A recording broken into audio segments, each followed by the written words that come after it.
Being 7 o'clock, I call this meeting to order. All right, please join me in standing for the Pledge of Allegiance. To the flag of the United States of America and to the republic which stands one nation under God, indivisible, with liberty and justice for all. Thank you. Mr. Kramer, are there any adjustments to the agenda? Yes. Change in item C, information proposals, update community presentation will be by Danielle Murphy and Shannon Vargas. On E, the recommended action under number 2, new business. In addition to letter A is consider and accept additional resignations submitted by certified staff member Diane Sims, Lincoln Elementary Principal. The recommendation accept the resignation submitted by certified staff members effective at the end of the 21-22 school year. And then to strike some of the new business items. Under new business, letter M, consider approval of purchase exceeding $5,000 for the purchase of library furniture at Torrington Middle School and Torrington High School. Letter N, consider approval of purchase exceeding $5,000 for the purchase of library materials for district libraries. And letter O, consider approval of purchase exceeding $5,000 for the purchase of library materials for district libraries. And attached is the resignation letter. Those items, reason for striking those is they've had a change at the Wyoming Department of Education in regards to the literacy grant, and they had a few questions regarding those purchases. And so rather than following through on those purchases, we want to hold off on those for the time being. Thank you. With those amendments and addendums to the agenda, is there a motion to adopt our agenda this evening? So it's been moved to adopt the agenda. Is there a second? Second. I have to wait until you're sworn in. Is there another second? Second. Second. All right. All those in favor signify by saying aye. Aye. Thank you. The motion passes. With that, item B is to administer the oath of office to new board member to the Board of Trustees. Ms. Bollington, as the clerk of our board, will administer that oath. I'd like to show her up front.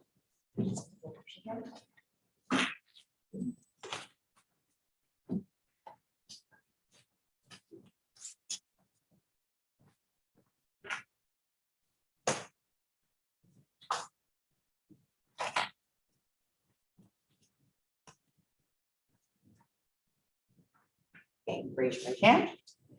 I do solemnly swear that I will support, obey, and defend the Constitution of the United States I do solemnly swear that I will support, obey, and defend the Constitution of the United States and the Constitution of the State of Wyoming, and the Constitution of the State of Wyoming, that I have not knowingly violated any law related to my appointment that I have not knowingly violated any law related to my election or appointment or caused it to be done by others, or caused it to be done by others, and that I will discharge my duties of my office with fidelity. and that I will discharge the duties of my office with fidelity.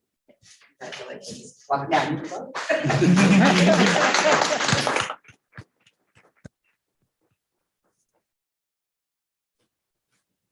Thank you. And again, thanks to all those candidates who applied for the vacant trustee position. And thank you, Trustee Hurley, for your service to the students of Goshen County. With that, we'll move to item C, information and proposal. Sorry. The artwork in the room this evening is by the students of Lincoln Elementary. So take a look around at that and enjoy that as you are exiting or in here this evening. So, and then second on our information proposal is a presentation by community members Danielle Murphy and Shana Vargas. Lincoln has a presentation. So. Presentation. We'll go back to that. we're gonna let them go. Go ahead. Everything good? Yes. Okay, first, I'd like to thank Superintendent Kramer and the members of the board for allowing us to be here tonight. I appreciate you giving us this opportunity. Many of us are frustrated with our attempts to contact board members to ask questions or to provide information. I know personally, the only board member to reply to my emails has been Mr. Miller. My communication attempts have been ignored by the majority of the board. Spending 5 minutes speaking to you during public forum causes more frustration as we leave here feeling unheard and feeling as though our concerns are unimportant to the board. Can I clarify that members of the board are able to ask and answer questions during this time? During your presentation? Yes. Correct, yes. Okay. I did send everybody with the exception of Mr. Hurley. I didn't have his email. I sent everyone an email yesterday. Did you all receive it? Okay. We'd like to address the inconsistency surrounding the close contact protocol that's in place. First, I'd like to provide you with a recent experience that I had. My kids are homeschooled, but both of my boys participate in extracurricular activities. On January 10th, I was notified by the high school contact tracer that my wrestler was a close contact of a student who tested positive for COVID-19. I raised some questions, including, how do you know my child was a close contact? Her exact words were, because they rode the bus together. I was told my child had to wear a mask during practice when they weren't wrestling. When I asked for clarification regarding other activities such as conditioning, she was unsure how to answer. I later found out the entire team was affected by this. It wasn't necessarily because my son was within 6 feet of the person who tested positive for COVID-19 for 15 minutes or longer. She informed me this was to be in effect for 10 days. On days 1 through 4, members of the wrestling team were required to wear masks to school and practice. On day 5, they were required to wear masks to school and practice. On that same day, they were not required to wear a mask at the THS Winter Formal that was held on Main Street, even though it was a school-sponsored event. On day 6, they were required to wear masks at a home tournament. On that same day, they were not required to wear masks at the Lingo Fort Laramie Formal Dance that was also held off campus, but was also a school-sponsored event. On days 7 through 10, they were required to wear masks to school and practice. On January 13th, I received another phone call from the contact tracer of the high school. This time she was calling to tell me that my basketball player was a close contact of another student who tested positive for COVID-19. I began to question her regarding how she knew my son was a close contact and asked her when the exposure took place because they don't all practice together. She did not know about this exposure date and had to call me back. As a contact tracer, I would think she would have this information readily available. When she returned my call, she gave me the exposure date and her exact words were, because they were in the gym at the same time. The entire team was affected by this. It wasn't necessarily because my son was within 6 feet of the person who tested positive for 15 minutes or longer. She informed me this would be in effect for 10 days. Denise Billinger informed me that her daughter is a manager of the basketball team. Even though the managers sit in the stands during practice, they were also considered close contacts. I'm questioning if any real investigation is being done. On day 1, members of the basketball team were required to wear a mask to school and to their home game. On day 2, they were required to wear a mask to school and practice. On that same day, they were not required to wear masks to the THS Winter Formal Dance that was held on Main Street, even though this was a school-sponsored event. On day 3, they were required to wear a mask at their away game. This was off campus, but also a school-sponsored event.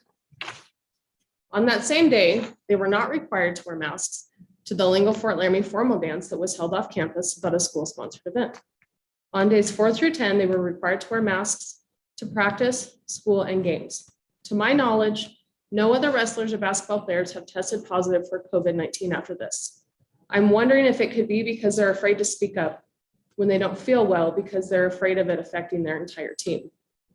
A very important point that I would like to make is that I never received any form of communication from public health telling me that my children were close contacts of someone who tested positive for COVID-19. So the question that we have for you voting board members is, why are some of the campus school-sponsored events exempt from the close contact protocol and some are not.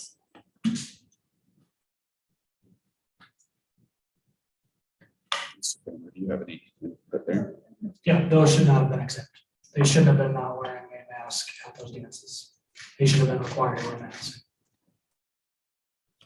These are the kinds of inconsistencies that really bother us when we notice. Anything else for that? So my conversation with a contact tracer raised a few red flags for me as to whether this person is qualified to be doing this job. I provided you with the job description as given to me by Superintendent Kramer for this position, as well as the recommendations for this position from the CDC. Do the requirements in the school district contact tracing position match what the CDC recommends for regarding qualifications for contact tracers? Did you guys all got her email? Did you all look through it? Get a chance to look at the differences there? Did anybody notice any differences? You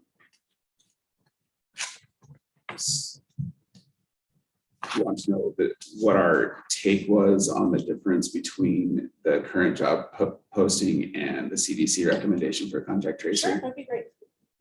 There are differences in the documents that you sent. I don't know what else you'd like us to elaborate on. Well, I guess the point with this is there's several things that aren't required from the school district contact tracers that the CDC does recommend. The very first sentence says that case investigation and contact tracing are specialized skills.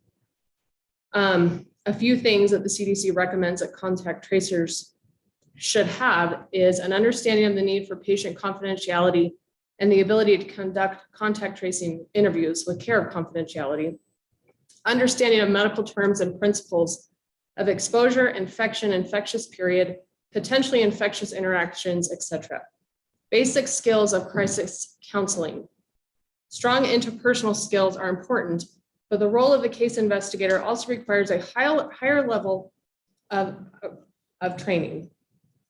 So are the district contact tracers receiving the training in investigation and contact tracing? Mr. Kramer. So they went through with our school nurses who worked with public health in regards to their training and inundation of the information, just as they had initially this fall. So they've been repeated with those same training mechanisms that work with our school nurses and guidance. Okay, so thinking about that and the training that they've gotten. What point was I coming to? Thinking about that and the contact tracing and all of the things that they're supposed to have, and looking at the job description that Danielle was provided with for the contact tracers as an office clerk position, I'm just curious if maybe there was some manipulation of the board to approve those in the contact tracing positions. Unqualified personnel. Unqualified, yes. The next question we have is, in a previous meeting, it was stated that without a county or statewide mask mandate, it is pointless to have one in the school. So our question is, if it is pointless to have a mask mandate without a statewide or county mask mandate, isn't it kind of pointless to have contact tracing when you don't have public health or the state contact tracing? Or quarantining or isolating. Go ahead. We worked closely with Dr. Harris in regards to developing the school close contact levels, because they are different from the Wyoming Department of Health. And so in developing those, there were specific conversations around what could we do within our local level to accomplish the need that we have. She agreed at that time that this was something that she felt that would be effective. She did strongly believe that the most effective practice was, as you referenced, a countywide mask requirement in a high risk area. But in lieu of that, this would be the next best thing. But she could also not say that this was something that would be this would be less effective than what the Wyoming Department of Health recommendations were. Okay, and can you tell me what date you had that conversation with the nurse? No, because I didn't have any idea what your questions would be this evening. so I'm not gonna That's be fine. able to answer on Could the you night get- of. Could you get back in touch with? them? Absolutely, what would work best is providing those beforehand or meeting with me, then we could have that all Mhm. effective. I guess the point that I'd like to make with that is that it seems a little pointless to me to have kids school level contact traced and school level quarantined when public health does not even contact us to prevent them from going out in the general public. So they may be school level close contacts and have to wear a mask at school, but they're perfectly fine to go into the grocery store. So public health should have the information regarding who's testing positive for COVID-19. And I really struggle with, if they're not bothering to contact me and keep my child from spreading this to other people, how is this your responsibility to only do it on a school level? In my opinion, it would be because our purview of the board here is to govern the school. It's not to govern the entire county. Have you had the same conversations with public health related to your questions of why you weren't contacted? Well, I know Because that's that- everybody. I Like, have, yes. I actually, my kids and I both, or all three of us just tested positive. I never Well, not received any just. contact, not just, it's been several weeks. Let me Don't bring it out. clarify, you guys are fine. It's been several weeks, but I never got any contact from public health. I never got any contact from the state of Wyoming. I contacted them and they said, we're not doing that. so this to us just seems like overreach from the school district. One point is, like I mentioned, the basketball players having to wear them at a home game. They all leave and go get dinner together and come back. So it just, to me, what it's teaching our kids is not to care about each other. It's just to listen to me because I said so. It really doesn't make sense. Okay, so then the next question is, when a student is sick at school, what happens if the school staff is unable to reach a parent?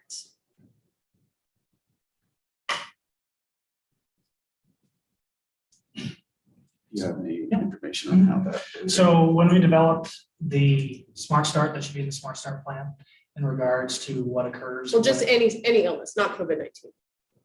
So you want to know. Fever, vomiting, sore throat, So anything. they are in the school, in the nurse's office. then. Yeah, they don't feel good. They have a They fever. go to the nurse's office, contact parents, repeatedly try to contact parents as much as possible. If we are unable at a certain point to contact a parent, there may be the possibility of contacting law enforcement to try to find and get a hold of parents in those situations. If it's They don't send the exactly- child back to class though, do they? I am not aware that that would ever occur. Or give a child unapproved medication. That definitely would not occur. So in terms of COVID-19, what happens if a student is found to be a close contact and parents are unable to be reached to provide them with their quarantine options? So in regards to whether they're asked to mask, If contact tracing is completed and it's determined that a child is a close contact, so we continue to reach out to the parent. and what if you can't get a hold of them? Then if we have determined that contacts have been continually made, there may be the situation where the student might be asked, do you mind wearing a mask? And if they do, they go back to class.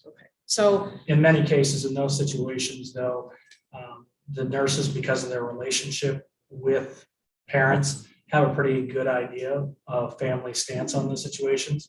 And if there's an indication that we know about, or during those relationship pieces, that we know there's a concern and or family members have said, we don't want them wearing a mask, then we ask them to stay within the office, because we don't want to send them back in a situation where the parent has dictated in another similar situation, they don't want to have their child wear a mask. okay, I ask this because I've been given information that as recently as yesterday, that school staff is masking kids if parents can't be reached before, in order to give them their quarantine options.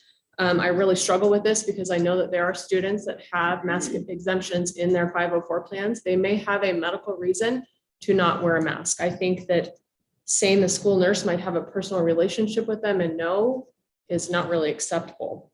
They would also know those situations where they Section, have a 504, because the nurse would have knowledge of that. so they would just keep them in the office. That would be my expectation. Yes. So I guess if they are masking students and sending them back to class, to me, that's a violation of Section 1, Article 38, which protects parental rights in making medical decisions for their children. And masking them without parental consent is the equivalent to giving them a medication without parental consent. It is being considered a medical device. Another issue I'd like to bring up is the mask exemptions. There were exemption forms being used during the universal mask mandate that were in place at the beginning of the year. When I contacted Superintendent Kramer, I learned that previously approved exemptions are no longer valid. Students who are close contacts and have a previously approved exemption do not have the choice of attending school. Their only choice is to quarantine at home. I've heard from a few parents whose children have mask exemptions in their 504 plans, and those are not being honored. Very recently, they were forced to go home instead. I also received information from a concerned parent who told me that both of her kids were school level close contacts, but went to different schools. At one school, her child was segregated and forced to sit with other close contact students at lunch, while the other child was allowed to sit with the rest of the student body at another school. So then that brings up the issue of segregation. Why are children being segregated at some schools because they're close contacts and others are not? I need a lot more information to be able to answer that question in detail. There's a lot of unknowns because I have a drastically different definition of segregated than the way. Forced to sit at the same table, Or separate from the other kids? separate from the other kids. They are being forced to sit at a separate table with only children who are close contacts. Again, I need to know what building, Trail. what time period.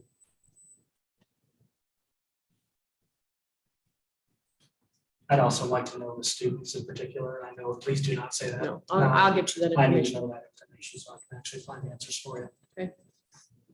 So then regarding the newly reinstated attendance policy, the question we have is if a student chooses to quarantine at home instead of attending school with a mask, how is that absence documented? I don't believe the attendance policy was reinstated. It was voted on, but we did not vote to approve it. That'd be Marie. That answers that question. Is the close contact protocol tied to the Smart Start plan? Do you have to have one without the other? I didn't hear Sorry, your actual is question. the close contact protocol, is it tied to the Smart Start plan? No. Okay. What data are you using to determine if the policies, the close contact, the quarantine, all of that stuff is still relevant to our county? Again, when this was developed, it was developed in conjunction with Dr. Harris. The state's guidelines for close contacts are actually still in place. Whether they're following through on it is a different question. And so those indicators would typically be the same indicators for any of our COVID protocols that we've had to this point. They're not tied directly to a metric as everything else because it is directly related to close contact with a known positive case. Well, so let me clarify the question. December 14th, you guys took out the county level transmission indicator. So that is my question, is what now? Is this in place forever? Is this in place until when? Till we have 0 cases, till we have 10? I think it needs to be revisited at the next regular board meeting. I think we've had, unfortunately now, since January 18th, in 13 days, we had well over 100 cases. Since that time period, so going to February 1st, we have drastically decreased. Now, I think there are times in which, as we've learned, there will be significant outbreak where we may have to adjust. I think we are coming into a time period where there could be further adjustments made. I know as the CDC looks at some of the experiences from Omicron, there are expectations that are changed. I think we should continue to do that at the district level, as the board members have talked about multiple times, as we did when the CDC changed their recommendation on Christmas from the 10-day quarantine to the 5-day. I think those adjustments need to be continually made. Thank you. So I guess in terms of getting rid of these policies, I want to point out that Laramie County School District #1 has recently removed their mask mandate, and they are putting the responsibility of contact tracing on the individual, their parent, or public health.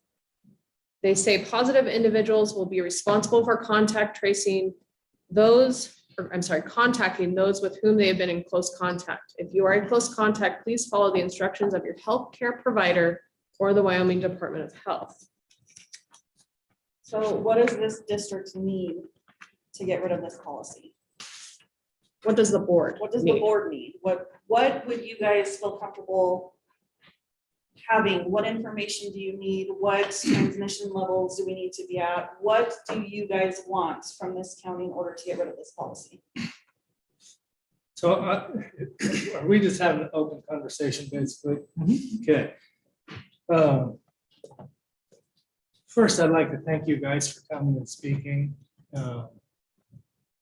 It's not the easiest thing to do.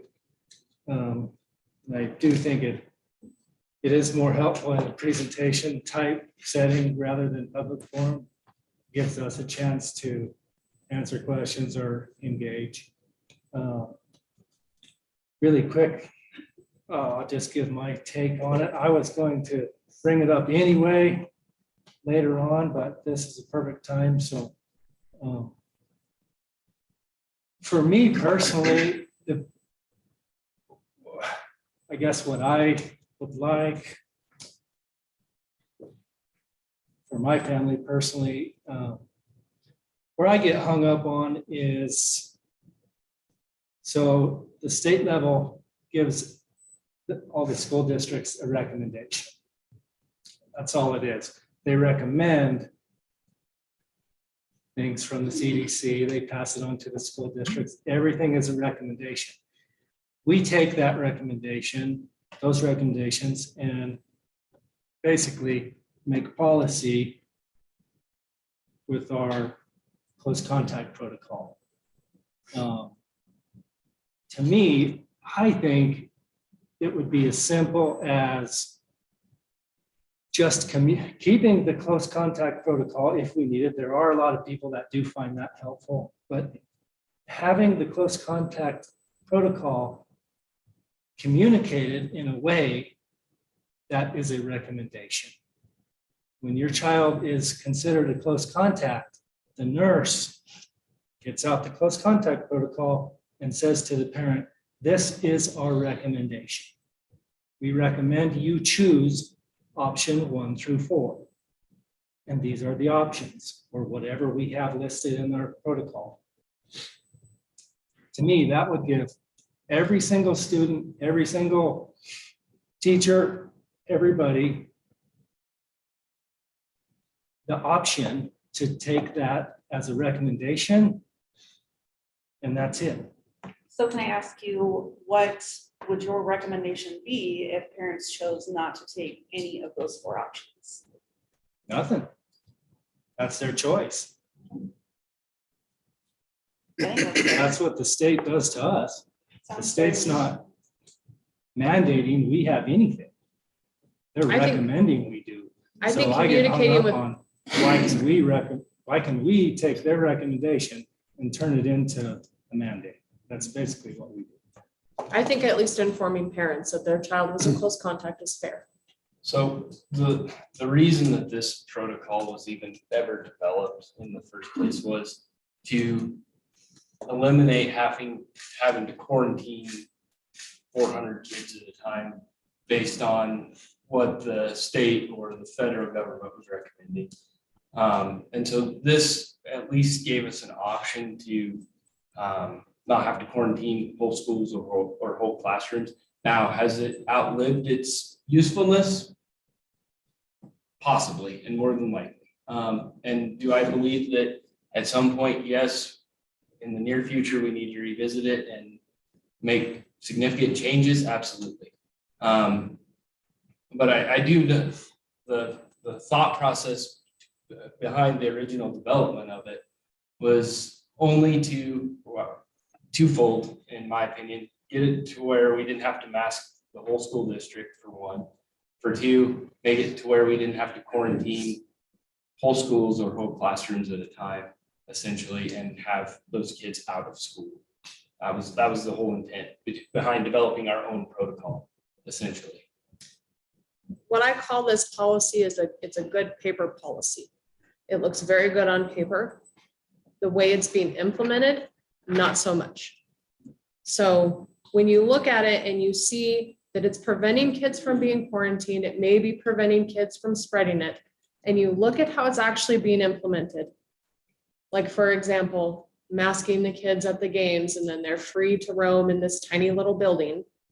How many students are there? 250? You know, when it's being implemented, it's not so great. And those are just a lot of the things that we're noticing. May I? I believe you raised some really good points here this evening, and I think, again, what Trustee Hager, I appreciate your recommendations in coming this evening. As Mr. Kramer stated, I think all of these policies need to continue to be developed as guidance changed. Guidance has changed since this was adopted. As Trustee, sorry, Mac, why can I not remember your last name all of a sudden? Trustee Sussex here has referenced, our intent was to keep people in school at the time when we felt that by removing the masks, we would have a mass number of people out. You referenced Laramie counties, which is to follow then the state of Wyoming Department of Health, which their close contact protocol, as by the Wyoming Department of Health, is published today. Actually, it was published on January 5th, but it's still effective as of today. Would be to place a mask on and send it home. That's the recommendation for any close contact identified in a school. Second would be to exclude them from school for 5 days or institute a test to stay. Now, I don't know that we need to do either of those or one of them, but I do think it is important. You raised some valid points here that I think Mr. Kramer will take and address with our school health personnel on inconsistencies in the implementation of the policy. And I think it's important that we do revisit this in the near future. The information I got was from the Laramie County School District website yesterday. Correct. Yes. And so you said that in your statement from them, they reference follow the Wyoming Department of Health's guidance, which what I read just now is the guidance from Wyoming. But if Department of Health. students aren't being contacted by the Wyoming Department of Health, how would they know? Does that make sense? That it does. So if they're failing, like, for example, my boys, the only information I got was from the school. Nothing from public health. So had I not been contacted by the school, I would really have no clue. So I think you raise a foundational point, which I was not even aware that the public health is no longer performing or contacting. And it's not just me. No, and so you I raise haven't heard from anyone. you raise a valid point, and I think that is something that we need to take back in the interim. Mr. Kramer can query the Wyoming Department of Health. I can speak with public health myself and figure out if that is still occurring, because if it's not, you're absolutely correct. Is that, and all of those out of school contacts that they would typically contact are not going to be. Even if they were contacting, the two protocols wouldn't match. Correct. So had I been contacted by the state and said my kids have to quarantine, I wouldn't have to worry about the options to send them back to school with a mask.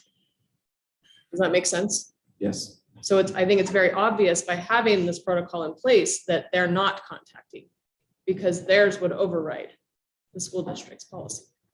Correct. And that's why ours was put in place, is for only close contacts at schools for that purpose. One thing though, I would question is because I'd be hesitant to use that logic in many other situations. If one organization outside the school is not choosing to do their responsibility, I don't think it falls onto the school to say, we're not going to follow our responsibility. It is the same as the mask That's a mandate. dangerous situation to fall into in regards to keeping kids safe. And one thing too, I just want to mention, I don't know what other additional questions you may have. I do want to just thank our nurses and the contact tracers for the job they've done in the last month. and our staff, because all of last year, we experienced within 1 month as many positives as we did the entire school year last year, 1 month. And they did a phenomenal job. We didn't close a school this last month. We stayed in session on time, that says a lot about their work and their communication, and what every staff member in the school district did in regards to that. And I think absolutely, you said it great in regards to raising questions and always reviewing, updating, and as Trustee Hager had looked at, I think we always have to ask our questions, how do we improve those policies and practices? But they did a phenomenal job over the last month. I would like to point out that the logic of one not doing their job was the same logic that Mr. Miller used when he said if there's no state or countywide mandate, it's pointless to have one in school. That was said before you guys removed the mask mandate in the fall. Right? So our last question, and Danielle has another statement to make after this, but my last question for you all is, there's a huge rift in this relationship between the school district, the board, and the community and parents. Are you guys willing to work with parents and the community to help repair that rift? And if so, do you have any suggestions for us as parents, for the community members, to be able to help fix that, help repair that rift, so that we all feel like this is conducive to our children? Is there suggestions that we have to help with that? My first question was, are you willing to work with parents and community members to help repair that? And if so, do you have suggestions? Absolutely. I think as Ms. Murphy would attest, I texted her the other day, asked her if she could take a phone call. She subsequently emailed me. If I am contacted, I do my very best to get back to them. I talked to Ms. Flanagan at asked her, because I thought she was presenting this evening, similar questions. And so, yes, I think the answer to your question is yes. And I think that is a priority for the board and others to definitely speak up, but is to continue improved communication with all parents, groups, and stakeholders. Whichever side of an issue that you might reside, right? There are those on various sides of whatever issue it may be. As I previously stated, it's very frustrating for us to reach out and try to communicate with you guys. The only form of communication we have is your emails that are listed on the Goshen County site. I know that not all emails require a reply, but simply saying thank you or received would let me know that you got it. You're not just ignoring me. Because like I said, Mr. Miller, I think, has been the only one to ever reply to any of my emails. Mr. Sussex has replied to me when I have reached out to him before, but that's it. So we have no other form of communication. Unless, we would like to remain professional and reach out to you in your capacities as board members, rather than coming to your places of employment, seeking you out on the streets, finding you on Facebook or Instagram and asking you our questions there. And I think that can be said for most parents and community members as well. We'd like to remain professional, as far as I'm sure you guys would love to remain professional as well. And the way to do that is to utilize the emails that you've provided. Unless you have an alternate way of communication, feel free to let everybody know so that we can communicate with you that way. But it seems to be an issue. Finally, I'd like to remind you all that you are elected to represent the community and the parents. This has not been evident in your votes, and I believe this issue has gone on for far too long. I believe I speak for many when I say that it's finally to do something about this ridiculousness. Thank you very much for allowing us to speak today.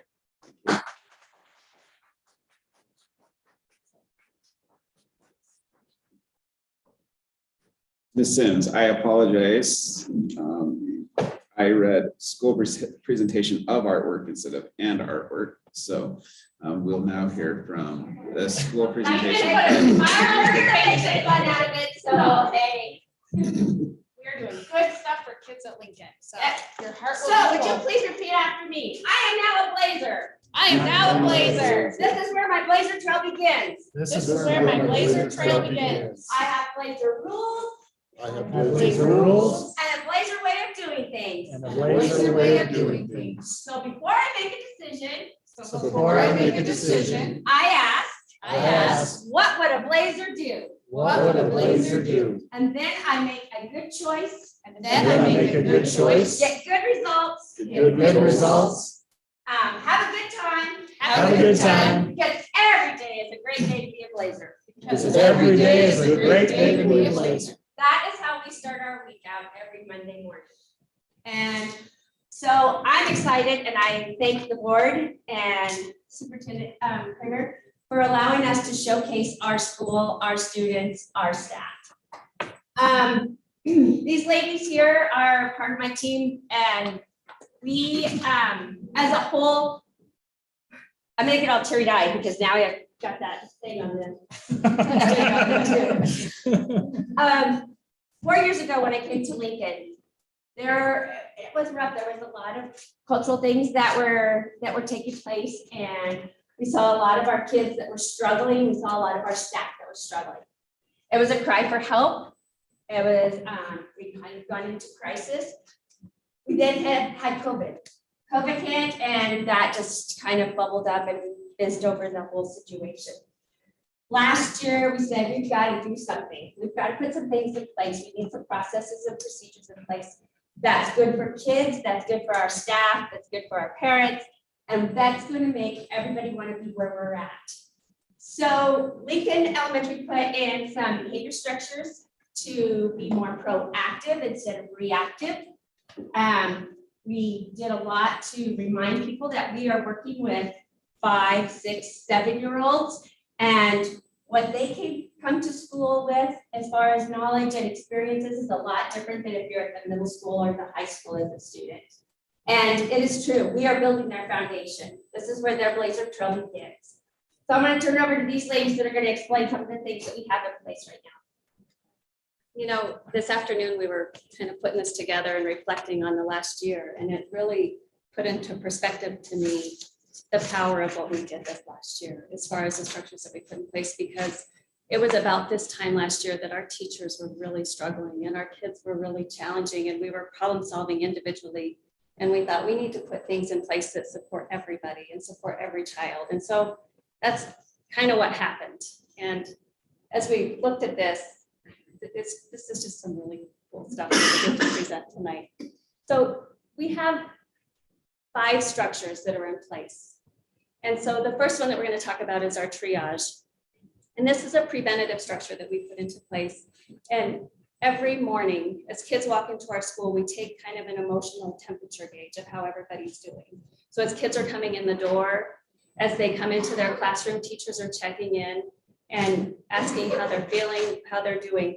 And then we have a tiered intervention approach. And so as they do that initial check-in, if there's concerns, we have a process that gets that child some extra support through the day. So I'm gonna first show just a video, and this is our kindergarten team. Different grade levels do different, that initial level of triage, but this is what it looks like in our kindergarten.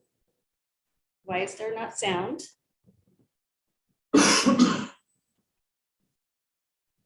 So I'll just tell you, as they're checking in, they point on that little color chart of how they're feeling that morning. And then if they're not agreeing, the teacher will ask what's going on. And then if they feel like this might need something a little extra than what I can give in my classroom, you'll notice there's this little red card in the picture. On the bottom, they'll fill out the child's name and just say, I think we could use a little extra support. And Abby and I are the triage team, and so we do a sweep at 8:30 every morning, and we triage every student that is identified that day as maybe needing a little extra something. And during our triage, it's just kind of a little problem solving. What's going on? What can we do to make it a better day? We set some goals, and then we put a support plan in place. And then you'll notice there's a little data on the side. We've had 27 triages that have went to that extra level for needing extra support. For our little problem solving, we address those skills that are those social emotional targets that we have for Goshen County schools. So we look at self-awareness, self-management, relationship skills, responsible decision-making, or social awareness. So we keep that data on the intervention, what the focus was, and how it worked. And then what I think is interesting, so about 50% of our triages have been self-management, which is, I think, developmentally appropriate for a K-2 building. And also that just self-awareness is that beginning of understanding this is the feeling I have, and then what do I do with it?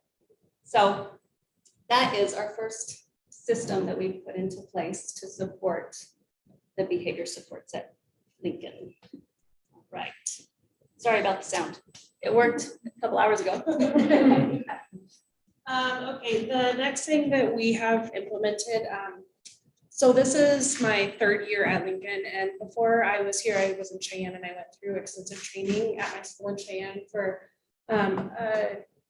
a series of courses called Kagan Cooperative Learning, and Mrs. Sims had gone through some previously too. And we had that connection when I came, and I was like, hey, we really could use this, and it would help in all these different ways. And a lot of the ways that it helps is the Kagan Cooperative Learning helps students to get up and get active and get engaged. I mean, you guys have been sitting for a while, and how many of you have yawned already? And just think about a 5 or 6 or 7-year-old. It's the same idea. They need to be up, they need to be moving, they need to have that social interaction with so many of our students at this point in their education based off of whatever their background is. They're struggling because they don't know how to interact with people appropriately. And so Kagan helps students, it helps teach them how to have that social interaction. It teaches them how to have an appropriate conversation, how to be an active listener, not just zone out while someone's talking to them. And so we're helping build those social skills at the same time.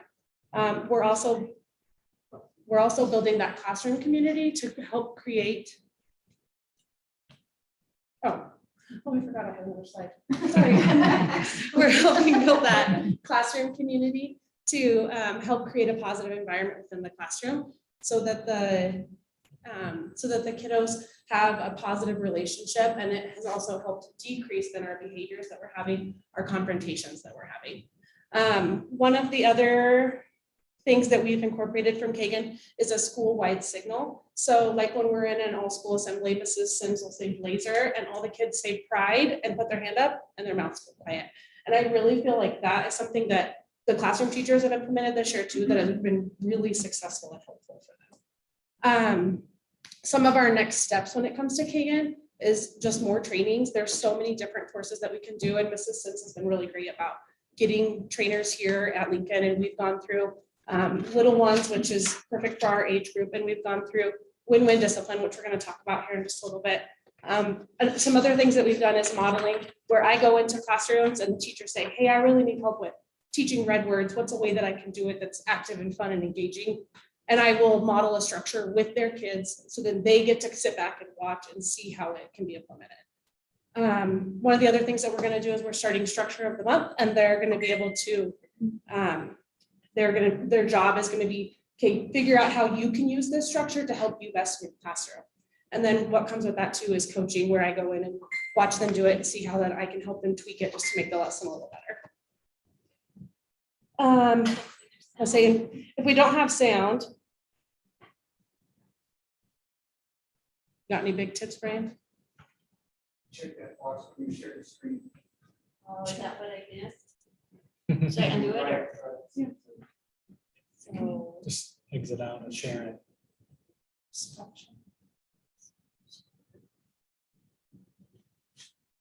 so I'm gonna share. Is it the up arrow, Brian? That they have to push on that? Share sound. Oh, there we go. Ah.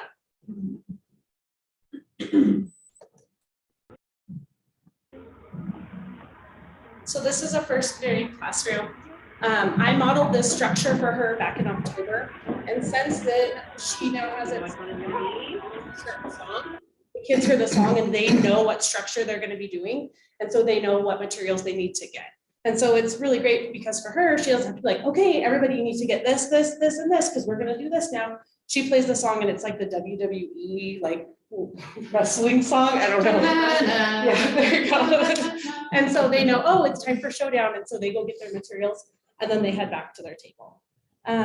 This next one is a video of the students doing the structure. It's called Showdown. And what happens is one student will say, okay, we're gonna write the word, because they're doing red words, write this red word. And they go through and they do the procedure. And the student then gets to also be the teacher. While that's happening at their table, the teacher gets to walk around and monitor all the rest of the tables. And so what it's doing is it's creating a positive environment within their rooms. The kiddos get to be the teacher, which every kid loves to play teacher.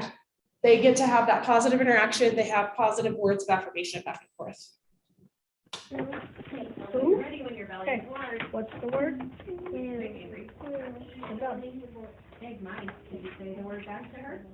Avery, say what's the word? So he's told everybody what word to write. Spell the word I. And he waits for them to show that he's ready. Showdown. And then he gets to be the teacher and he gets to check them. And he has the book in front of him so that he makes sure he's spelling the word correctly too. At the end of the video, he just says, okay, and then they go on to the next one. So in between that, I took a moment and coached with the teacher and I said, hey, make sure your students are using positive words with each other. So if everybody gets it right, they're then saying, hey, nice job, everybody got that right, kind of a thing. So she. Remember that if your table mates spell it correctly, or even if they fix it, you need to give words of encouragement. So you can say like, hey, good job, everyone got it right, or awesome, or give me a thumbs up, or something like that to make sure that everyone knows they feel good about spelling it correctly, okay? Think about things. And so then the last one just shows her interacting with a small group where she gets to have those reminders for positive words just to help them create that positive environment. Remember that if your table mates You get to decide. You choose. Good job. Okay, so look at each other and tell each other good job. Read. Good job. Hey.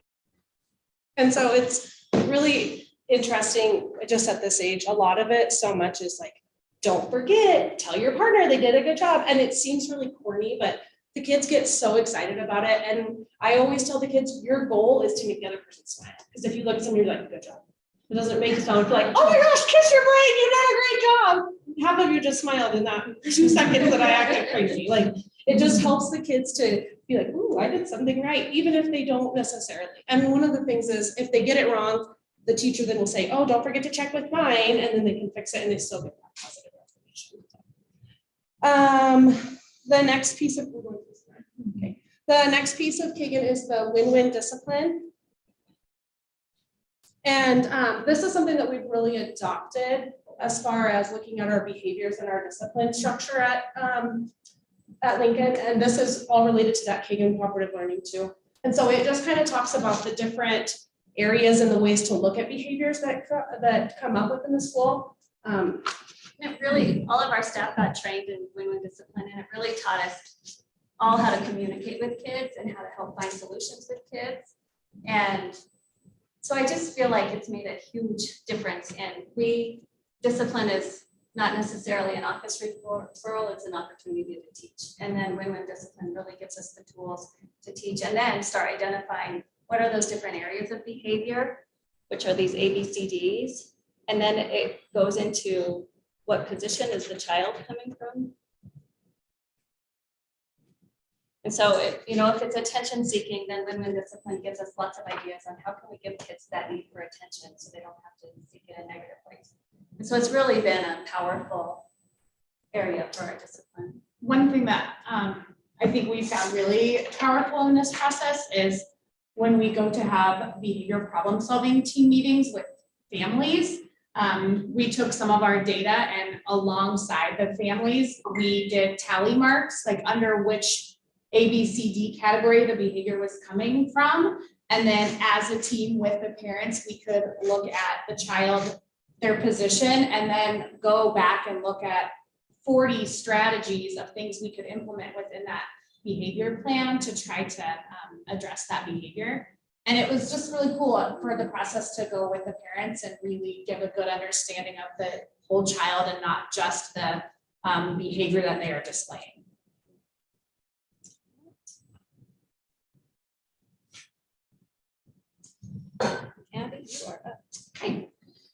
So when you go on maternity leave for the fourth time, your brain just starts firing really weird things. And you start messaging all the people you know and trying to figure out how to make visions come alive. Because even though you say you're on maternity leave and leave me alone, I don't really say that. But you have all this extra time, right, to do research and to try to just see what else is out there to help kids. And so we used several ideas from several places and we came up with what is called the WIN room, and the WIN room stands for what I need. And so we've made it very important to staff members and to kids that it is not an in trouble space. It is a space to just go for whatever it is you need in that moment. So if you notice when you walk in, like our hope is that it's inviting, that it's calm, and that we are giving kids just a moment of whatever it is that they need at any moment in their day. And so the way it works is we have a WIN room ticket, and on the ticket, it again ties back to that win-win discipline. And so on that ticket, it just is who the child that's being referred to the WIN room, what position we think they might be in, and then what they really need. So the main hope is that it's for a refresh, refocus, and return. And that should average about 10 minutes roughly is about the turnaround time for a child that comes in if all they need is a refresh, refocus, and return. It could be that we're at the end of our time and they just need a few more minutes to finish this and they come down to just finish. Or it could mean that they have met part of the crisis level plan and they need time out of the classroom, but they're not elevated or in a state of being harmful to themselves or others, or needing something because they have broken district policy. And so this space is really just to regulate. And so if you think of in your own homes, you probably all have a place where you go to regulate. Like if you just need 5 minutes, you probably go where you might go to your bedroom, you might go to the backyard, wherever it is, you have a space. And in our classrooms, we are getting to that point where there's a calm space, but you still have this audience, right? You still have this group of kids that are like, what is going on back there?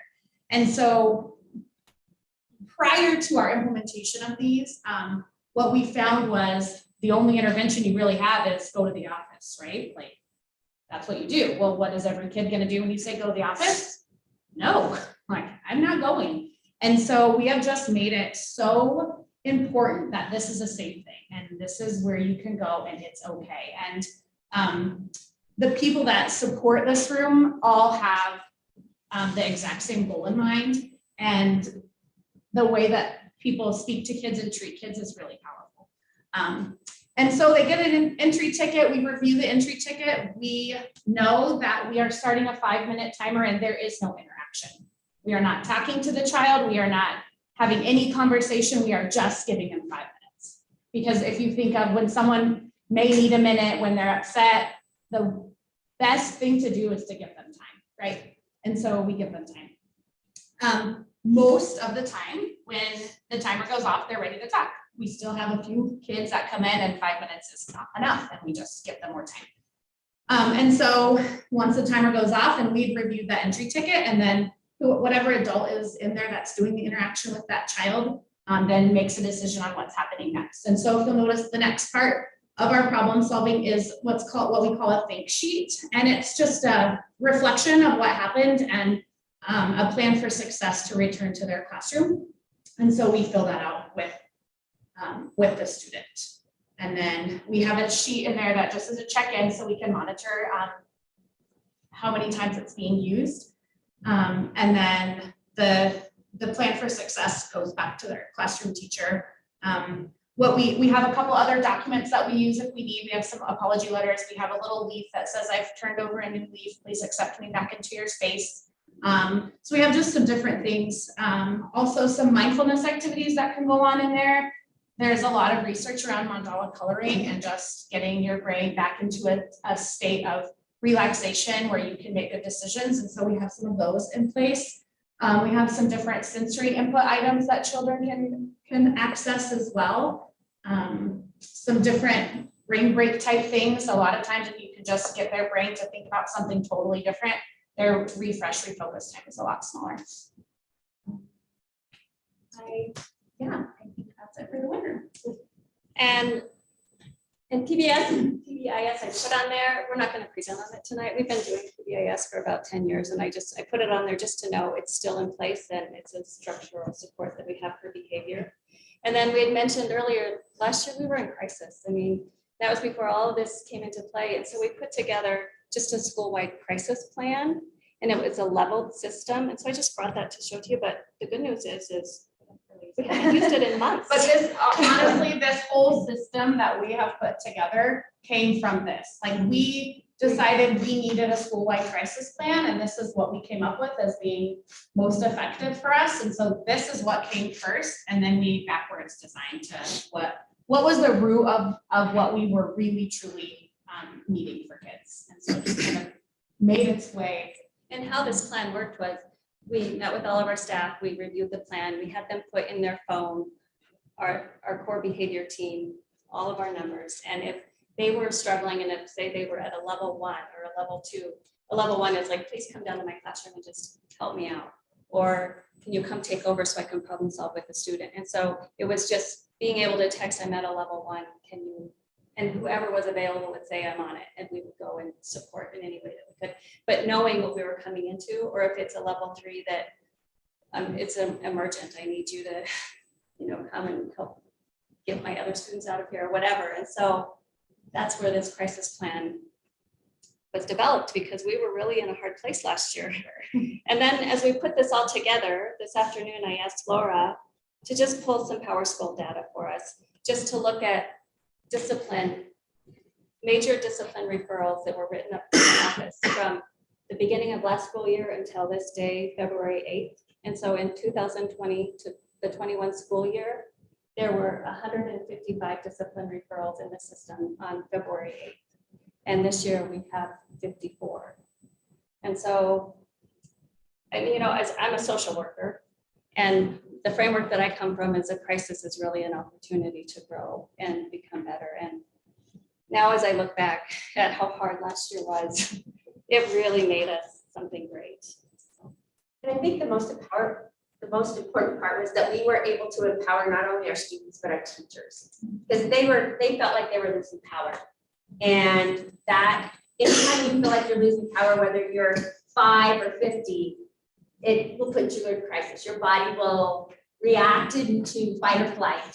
And so we, as a team, just said, we have to figure out how to make it a calmer space, make everybody, but help everybody to feel as if they're being heard, that they have a voice, and that they're being listened to, and they're being valued. I know some people might say, oh, they're going to that win room, and you would be surprised. You would think kids would want to go there. And some do, because they know that that's a place where they can get that voice heard, they can deflect whatever's happening, but it has not been abused at all. I think also the reason why kids feel empowered too is because they get an opportunity to be listened to. A lot of times when you've got 17 other children that you're trying to listen to, and you've got Johnny over here who's everything's a big deal in his eyes, then it makes it escalate more because they don't feel like they're being listened to. And so this just gives them a place and a voice, and I think that helps with our staff as well. We really, as a staff at the beginning of the school year, just made a commitment, I think, to each other that we are here to love kids, and their first moment in public schools is with us, and just what can we do to make sure they know it's safe and that there are lots of people that care about them. And so I think we're doing a darn good job. Do you guys have any questions with what we have in place currently in the systems? Fantastic. Very neat system. I actually do have a couple of questions, but you may actually, because of time, maybe I might give it to you all to be able to actually do that. But I guess my first question that I'll ask tonight, Stop by and see it. what I'll ask tonight is, right from the beginning, when you were talking about triage, you know, I noticed something that is extremely important for young kids to be able to develop, and that's a self-awareness to be able to identify where they are at internally. Because unfortunately for teachers, for us that work with other children, it's too late when we identify it because it's when they're exploding. It's when stuff is hitting the fan. And what you've done is you've allowed them to be able to actually become self-aware by being able to say, yeah, this is where I'm at. So you're setting foundation right now at Lincoln, okay? Which right now you identified, wow, last year was hard. We have to actually try to do something within, again, our building to make it work. My question, because within the district, okay, we do have major disciplinary issues. So my question is how are we going to systematically look at doing what you're doing foundationally to make it continue into other buildings systematically so that as they grow, the skills that you've taught them, they're able to tap into that? Because again, environmentally, you know, they may actually forget some of the things you've got actually taught them. Over the summer, that skill drift, it's going to actually fall into place. So have you given it any thought of how that would look? You know, and it's cool that you said that because I was so excited about the triage last year, and I went to my collegial at the beginning of the year and said, this is the coolest thing I've ever done in my profession. And I shared it with my collegial team. And so we have tried district-wide to implement the triage. And so I know Trail Elementary and the middle school have really put a lot of things in place to do that triage system as well. Okay, so maybe not exactly what you're talking about, but they're actually they're drawing from some of what you put in place. Yeah. Okay. Okay. And doesn't the middle school have like a focus room that they just? So they, yeah, they actually, Based on this. yeah, they came to us and we sat down with the person that they hired for that position and shared all of our, all of the stuff that we use and so she is trying to utilize some of that. So is trails right across the street, is it about the same there too, or? I know they're doing, well, I know they're doing the check-in system because my 5th grader had a meltdown the other day and he refused to go to school at 8 o'clock because he was gonna have to touch bread and he did not want to talk about it. So they're doing a check-in system. I think of that.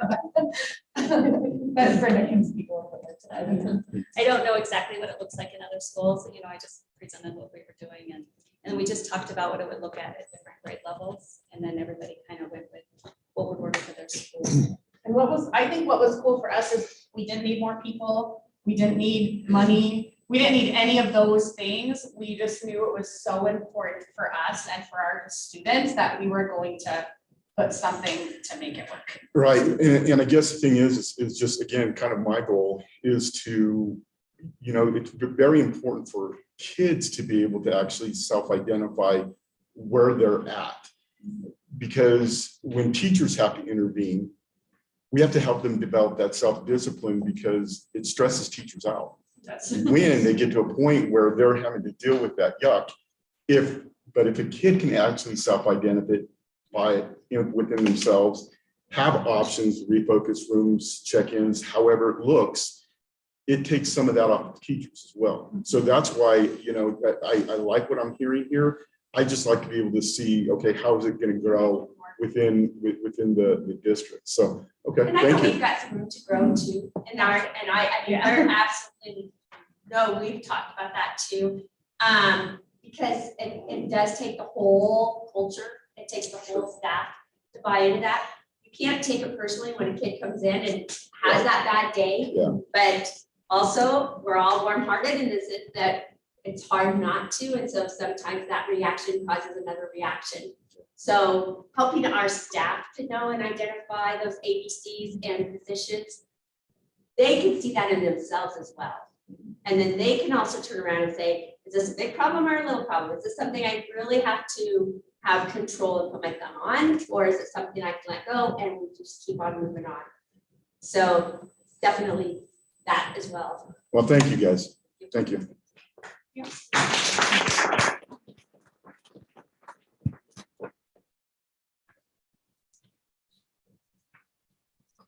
Next on our agenda is public forum. Just as a reminder, there is a 5-minute time limit during the public forum. As stated or alluded to a little bit earlier, legal restrictions do limit the amount of board comment and interaction during the portion of the meeting.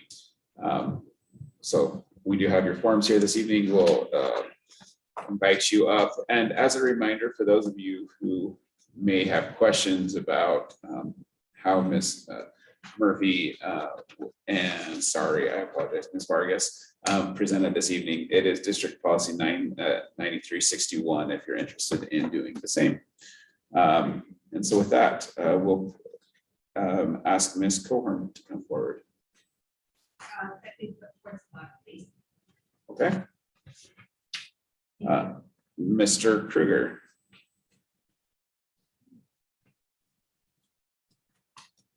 Thank you once again, board members. First off, I'd like to thank you for the time that you give up to serve on the school board. I have a question for you. Why did you decide to become a school board member? Was it so you could spend several hours a month voting on spending items without much discussion? Yes, someone needs to be the one that approves spending, but I would encourage you to start asking more questions and start being wiser in your spending. Maybe you became a school board member because you care about Goshen County schools and the children that attend them. You wanted to do what you could to make sure that we offer the best education here in Goshen County schools. Meeting after meeting, issues are brought up to the school board, ranging from budget concerns, special education concerns, a failed grading system, and other issues. And yet, there are still many other issues that have been brought up to this board, that have not been brought up to this board, like the failure of the school's notification system that is used, and many other issues. But it seems like these issues are falling on deaf ears. I understand that you might not be fond of some of the people that are presenting this information. And even if that is the case, it does not make the information they present any less valid, and it should still be investigated.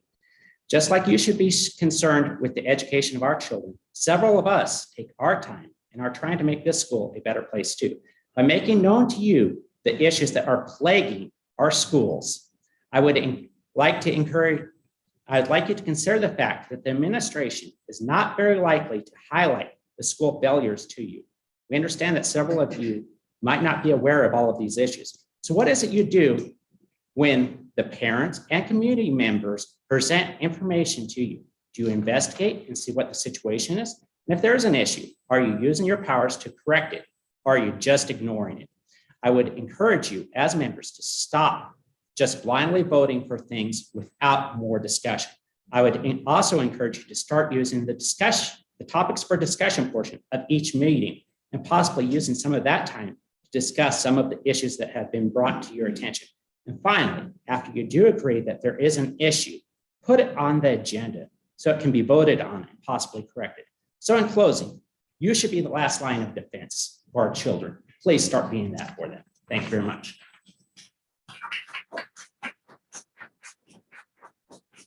Thank you.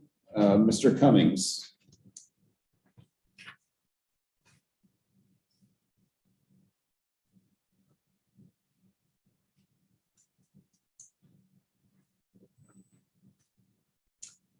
Thank you again for allowing me to talk. Am I allowed to ask questions, or is that the correct protocol? So we cannot, during this portion with public forum, there's not a dialogue between the board and you. If you wanted to have that, as I alluded, the appropriate thing to do would be to request to be put on the agenda. And so you can do that by contacting Mr. Kramer. Okay, thank you. I'm kind of new at this. I'll just make some comments here. I'm spending all my retirement money on buying books, it seems, but I hope some of you, all of you, are aware of the recent books that have come out. Last time I spoke was the Robert Kennedy book, The Real Tony Fauci. I've read some since then. One is Stella Emanuel, was one of the frontline doctors, Let America Live. A couple of really good chapters by a neurosurgeon and a psychiatrist about the effect that masks do. course, this is all pretty well documented. And another one, A Plague Upon Our House by Scott Atlas. These books are so well written, and I wonder why, when the CDC says something, that everybody just falls down and worships. There's some very, very good opinions out there from people that don't agree, and their credentials as good as anybody in the world. But in fact, Scott Atlas here cites a CDC, some data from the CDC that says influenza harms kids much more than COVID. And yet you don't put masks and social distance and all that for the flu, but yet they do for COVID. And I wonder really who's running things sometimes, and why people take such stances that they do. If any of you have any information or books recommending, citing actual science, I would really like to know about it. I read all my books from the conservative side, and I'm always looking for information from the other side. And I would really like to see some of it's out there. So anyway, that's all I had. I don't really have any skin in this game. No dog in this hunt. I guess we are homeschooling a couple of grandkids that we adopted, but we think we're giving them a good education. Like to send them to public school. At my age, it's a real challenge, but we're hanging in there, and I know a lot of other people are too. So anyway, that's all the comments for tonight. Thank you. Thank you.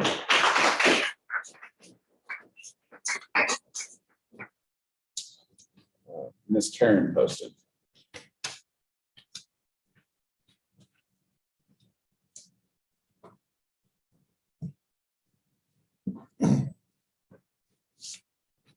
So Superintendent Kramer and Goshen County Board members, again, I want to thank you for letting me address you this evening. I wanted to make you aware of two different issues that have occurred just recently regarding the quarantine procedures. The first happened to my son. So just a week ago on Monday, he called me from school and he said, "Mom, they're making me wear a mask and I have no idea why." So I said, don't worry, just wear the mask, I'll call him and find out. So I called and I said, my son called me, he's being made to wear a mask. I don't know why, could you fill me in? And they said, well, we left a message for you. And I didn't have my cell phone on me that day. I was at work, but I didn't have my cell phone. And they said that he had been identified as a close contact.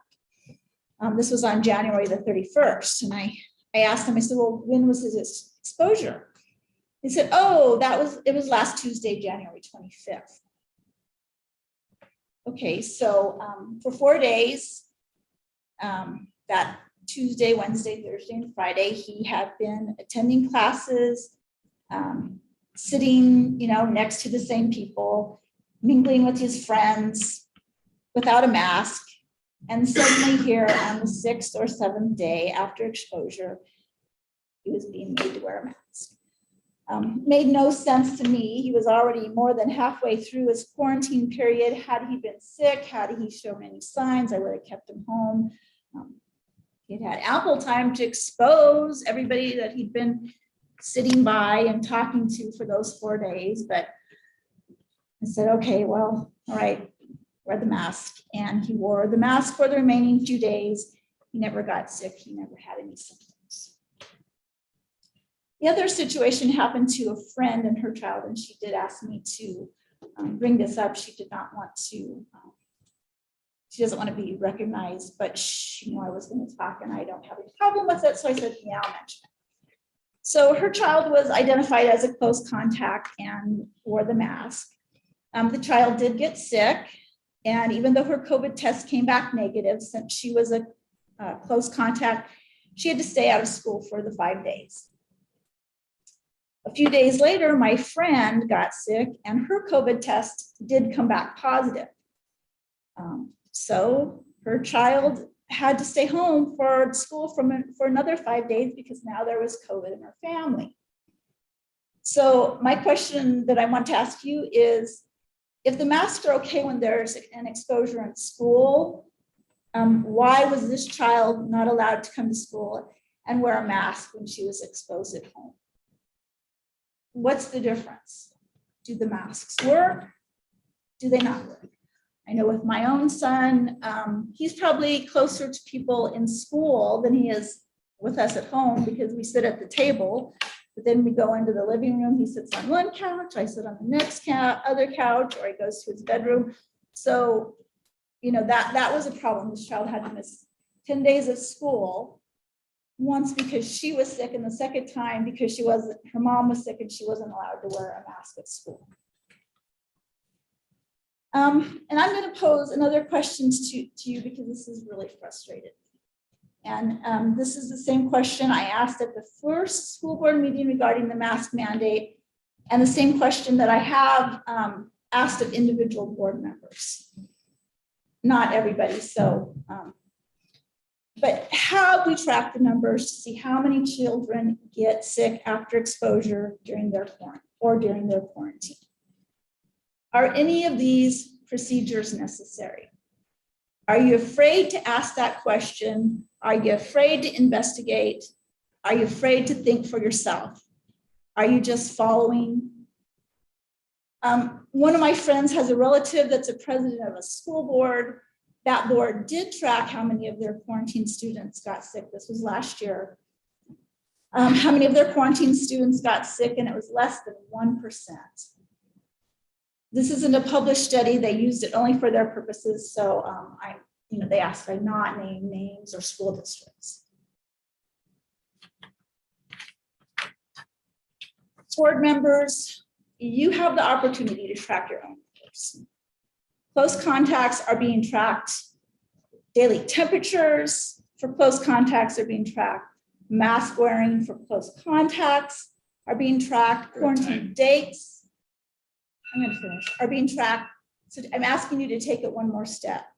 I challenge you for one more month to follow up and see how many of those quarantine kids get sick, and then make your own decision about what needs to happen based on those numbers. Thank you.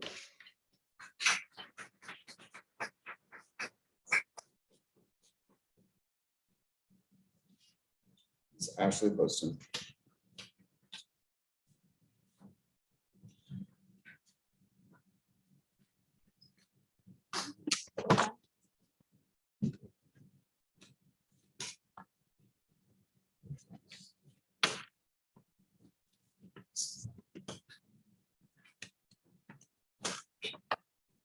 Thank you. I do find it a little ironic that I'm following Karen on kind of a similar thing. Monday, January 24th, I had called my son into school sick. He had a cough, and on your guys' daily symptom checklist, that's, a no-go. The week prior, however, my daughter, who was in a totally different school than my son, she was exposed to flu, strep, and pink eye. So we kept my son home to monitor him just to see what would come of this. Well, later that day, I received a call from the school and spoke with the front desk, not the nurse, the front desk. And she kindly explained to me that my son was considered a close contact because a student in his class had tested positive for COVID over the weekend. Now, since I had already called him in with a cough, he was then forced to isolate for 5 days per the school protocol. And as you can see at the bottom of that letter there, without him being seen by a medical professional by anything, quote, his symptom is due to initial exposure. He's already in this COVID bubble. So with my son already being out of school on the 24th, that means his last known exposure date was Friday, January 21st. According to the close contact protocol, it says they're under restriction or masks for 10 days from the date of exposure. However, as you can clearly see on the letter I received, the letter indicates that he must isolate for 5 days, and he can return masked to school for 5 days. The dates they provided me stated that he can return to school from isolation on the 31st, 10 days, but remain masked through February 4th. That's 14 days that you're asking my son to be in this quarantine period. The school had him isolate a Monday through Friday, and then they required him to be masked Monday through Friday of that following week. So nowhere in your protocol does it say additional days will be added on for onset of symptoms. Nowhere in the protocol does it say that it's only exclusive for 5 business days that you guys are counting this 10-day period. It states that if a student shows a symptom within their 10 days, they must be isolated for 5 and can return with a mask for the remainder of their 10 days. The other document I gave you is a copy of my son's attendance record during this period. As you can see, January 24th, he was marked absent due to ordered quarantine. I never received orders from public health, never heard from them. So this is a school quarantine order. From January 25th through February 4th, he's documented as attending remotely due to self-quarantine. That is false. I would like his records to be updated to reflect the facts. January 24th through the 28th should say absent and attended remotely due to school ordered quarantine. From the 31st through the 4th, though he did choose not to wear a mask and attend in-person education, it should be stating that he is attending remotely due to school quarantine orders because he should not have been required to wear a mask the 1st through the 4th to begin with. It ended the 31st. So my suggestion would be to document things a little clearer, like how I'm asking you to do with my son's attendance record. These oversights, as little as they may seem to you, have now called a trickle effect. They're ongoing issues because now there were 4 days of misleading and incorrect data being collected by the school, reported to the superintendent, who then dispersed that information to the Goshen County parents via email, and then it's posted publicly online on the COVID data tracker on the website. This number shouldn't have been added in there for 4 days, and that's just for my kid alone. So I think it's safe to say if it's happened to one kid, it's probably happened to others.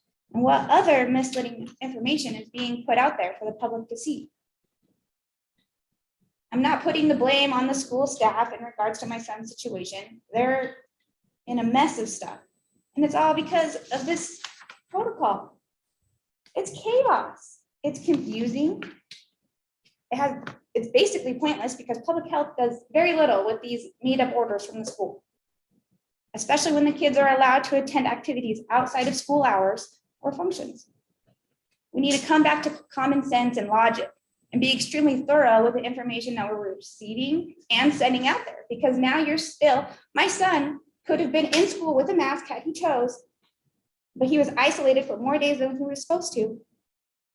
So now he's missing proper education to be in class, and parents are missing work because of this. This needs to get figured out. Thank you. Thank you.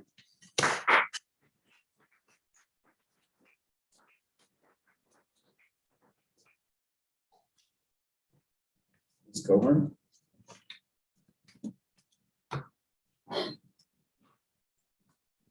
Ladies and gentlemen of the board, thank you for allowing me this time. We've heard from several people tonight with various issues, all of them boiling down to, I think, what can be summed up as communication, expectations. I know there was another question posed earlier tonight about what can be done to remedy this rift between the school board, the community, and the parents. And I think it comes back to communication. If we were to go to marriage counseling, because we have such clear animosity, really, between the public and the school board in what is perceived and actual hurts and harm stemming from communication, and how to fix this really is going to take a group effort. things happen at the school that I understand it takes time for the school to process, deal with, and decide what they're going to do. But I don't think children should come home and inform their parents about children bringing weapons to school or possibly bringing weapons to school, or maybe I heard that, maybe it happened, and we don't know. Now the parents are extremely alarmed. Parents should not have to hear from their student how a teacher was drunk at school. And it was 3-4 days before the school told parents that this had occurred. I know this is an internal matter and it was dealt with, I'm sure, appropriately. It is not always the public's business what happens in school. However, if I had a child in that class, I darn sure want to know that day, did you put my child in harm? I need to know. And it comes back to the communication deal over and over again, the communication. Mr. Kramer does a great job getting on the radio. He sends out these COVID reports. I'm sure there's other emails that happen. But does the board know? Is there more that can be done? I don't know. I don't know. I think some serious time and effort should be looked into that. Because what is happening is perceived lying and deceitfulness that may or may not be occurring, because it did take several days to get to the parents and let them know. And rightfully so, probably, but it's perceived to be an omission or a lie or deceit. And no relationship can survive perceived deceit and lies and miscommunication. So transparency must be the answer, to come in and say, hey, this is what we're working on. Is there any way we can get community members in on some of these boards? Form a committee, invite the parents. You're going to be hiring a new principal over at the high school. Can we put some parents on that board? Can each of the board members nominate a parent to come sit? And maybe they don't get to ask any questions. Maybe they just get to listen. But now it looks like, it feels like we're being involved. And I know that there's some parents out there that you could reach out to 100 times. They're just not going to come, and they're going to come and gripe and complain. And that's just people. That's just how they are. But there are obviously an audience full of people who want to be involved, who are concerned about what's going on.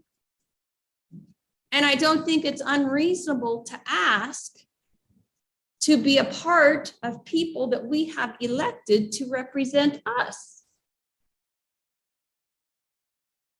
If you were going to marriage counseling, what steps would you take to fix this relationship? Can y'all go home and think about that for the month and maybe come back next month with some answers? Because I don't think that's unreasonable. And I think you guys could get a lot more done with the support of the parents in the community. Thank you.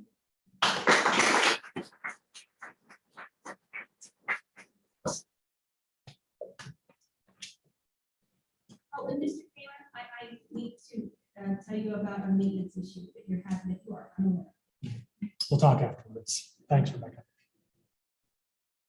All right, thank you for those who participated in public forum this evening. Next on our agenda is item E, recommended actions. First, item 1 is to approve the consent agenda. Is there a motion? So moved. Is there a second? Second. Did I miss something, Carlos? We were gonna pull. Yeah, you're item- gonna need to make a move. Yeah. Okay, so before we need, I'd like to pull item D. Okay. So pull item D. Are there any other items that need to be pulled from the consent list? All right. Who made the original motion? Can I have a motion to approve the consent agenda, polling item D? I move to approve the consent agenda, polling item D. Thank you. Is there a second? Second. All those in favor, any discussion? So on item D, I would then like to make a motion that item be tabled. There are a couple of questions that were brought up that we just need time to be able to actually get clarification on. So my hope is that we can actually get that clarification done before the next board meeting. So that's why I'd like to have a table. Okay. On the consent agenda, we'll take action on item D following the remainder portion of the consent agenda. Is there any further discussion on approval of the consent agenda minus item D? All those in favor of approving the consent agenda, please signify by saying aye. Aye. Any opposed? Thank you. So then item D, is there a motion for item D? I'd like to make a motion that we table item D for clarification. Is there a second? Second. Any discussion? Can the entire board know what the questions were regarding that, or is that not?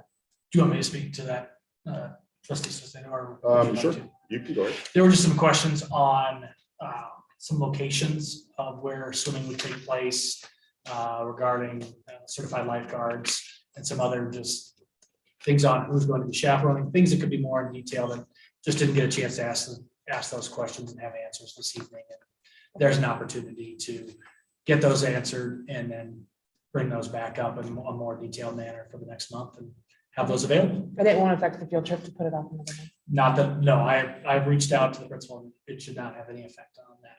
And if we do need to, we can have that within the work session later in February if we need to add that to an action item. There's also a typo on the dates on the request form that just needs to be looked at and changed. So. Thank you. Any further discussion on tabling item D for the consent agenda? All those in favor of the motion to table item D, please signify by saying aye. Aye. Any opposed? Motion carries. Thank you. Number 2, new business. The first item of new business, item A, is to consider and accept resignation submitted by the certified staff members and administrators. Patricia Bamer, Lindy Ellis, a science teacher from Lingo Fort Laramie High School, Wendy Lewandowski from a school nurse at Torrington Middle School and Torrington High School, Sherry Kelly, an elementary art teacher at Lincoln and Trail, and Galen Guth, special education evaluator, and Miss Niana Sims as the Lincoln Elementary School principal. It's recommended that we accept these resignations this evening by the certified staff members and administrators at the end of the 21-22 school year. Is there a motion? So moved. Is there a second? Second. Discussion.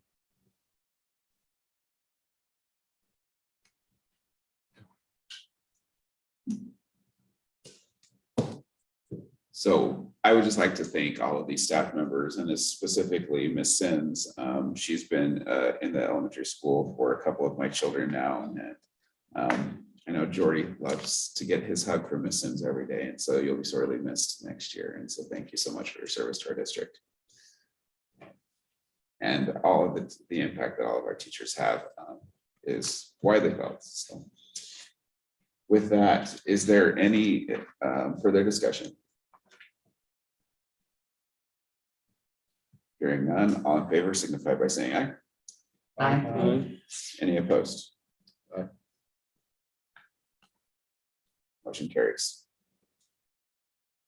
Item B then is to consider and accept a resignation submitted by Torrington High School Trade and Technology Education auto teacher.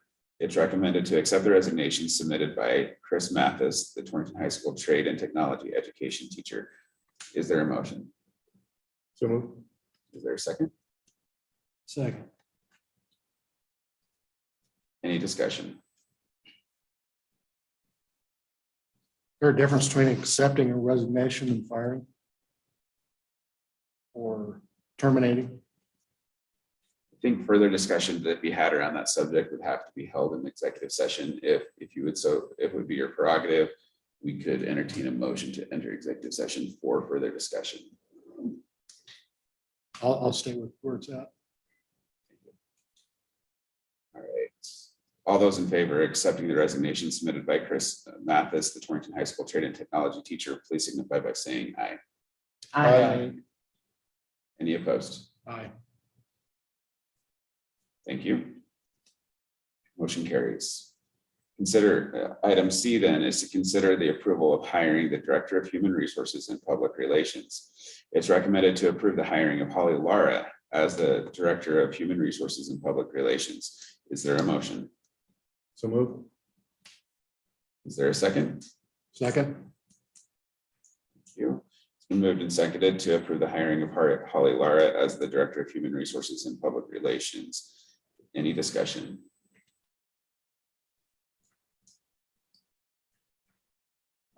I just want to thank the district for moving forward with this vital position. I believe that this will really help standardize our hiring processes, onboarding processes, and disciplinary matters that may affect the district in the future. And I think this will be a really good step forward, even to some of the discussion that we hear from our community. So thank you. All those in favor of approving hiring, please signify by saying aye. Aye. Any opposed? Thank you. Motion carries. Item D then is to consider the approval of proposed revisions to district policy 4112.2, which is professional staff contracts and compensation plans as presented on introduction and first reading. It is recommended to approve this policy, district policy 4112.2 on as presented on introduction and first reading. Is there a motion? So moved. Is there a second? Second. Any discussion?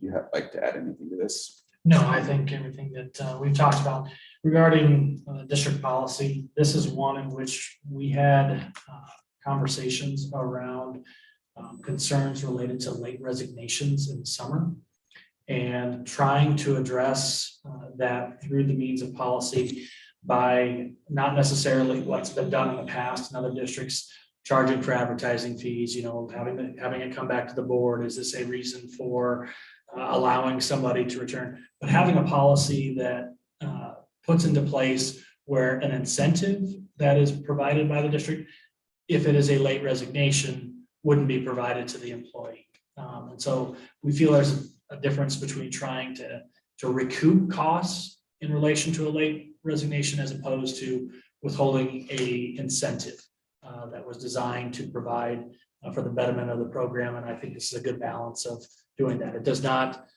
leave a situation where a employee in a life situation might have to have a late resignation, but it also allows us to have a place where there's incentive to stay. Thank you. Any further discussion? Hearing none, all in favor of approving proposed revisions to district policy 4112.2 as presented on introduction and first reading, please signify by saying aye. Aye. Any opposed? Motion carries. Next item is item E, consider the approval of proposed revisions to district policy 4140, certified and professional staff fringe benefits as presented on introduction and first reading. It's recommended to approve this policy 4140 this evening as presented on the introduction and first reading. Is there a motion? So moved. Is there a second? Second. Any discussion? Hearing none, all those in favor of approving this policy on introduction and first reading, please signify by saying aye. Aye. Any opposed? Motion carries. Thank you. The next item then is item F, which is to consider approval of proposed revisions to district policy 3611.12, which is emergency closings, as presented on introduction and first reading. It's recommended to approve this policy this evening as presented on introduction and first reading. Is there a motion? So moved. Is there a second? Second. Any discussion? Yeah, so when we cancel school currently, we cancel all extracurricular activities, correct? That's So correct. why wouldn't that also hold true for virtual? So when we're in a virtual situation, it may be such that one individual building may be affected. The also situation that might arise is when we have had situations where we've had early dismissals. It allows us to reevaluate at the end as opposed to we're going to be going.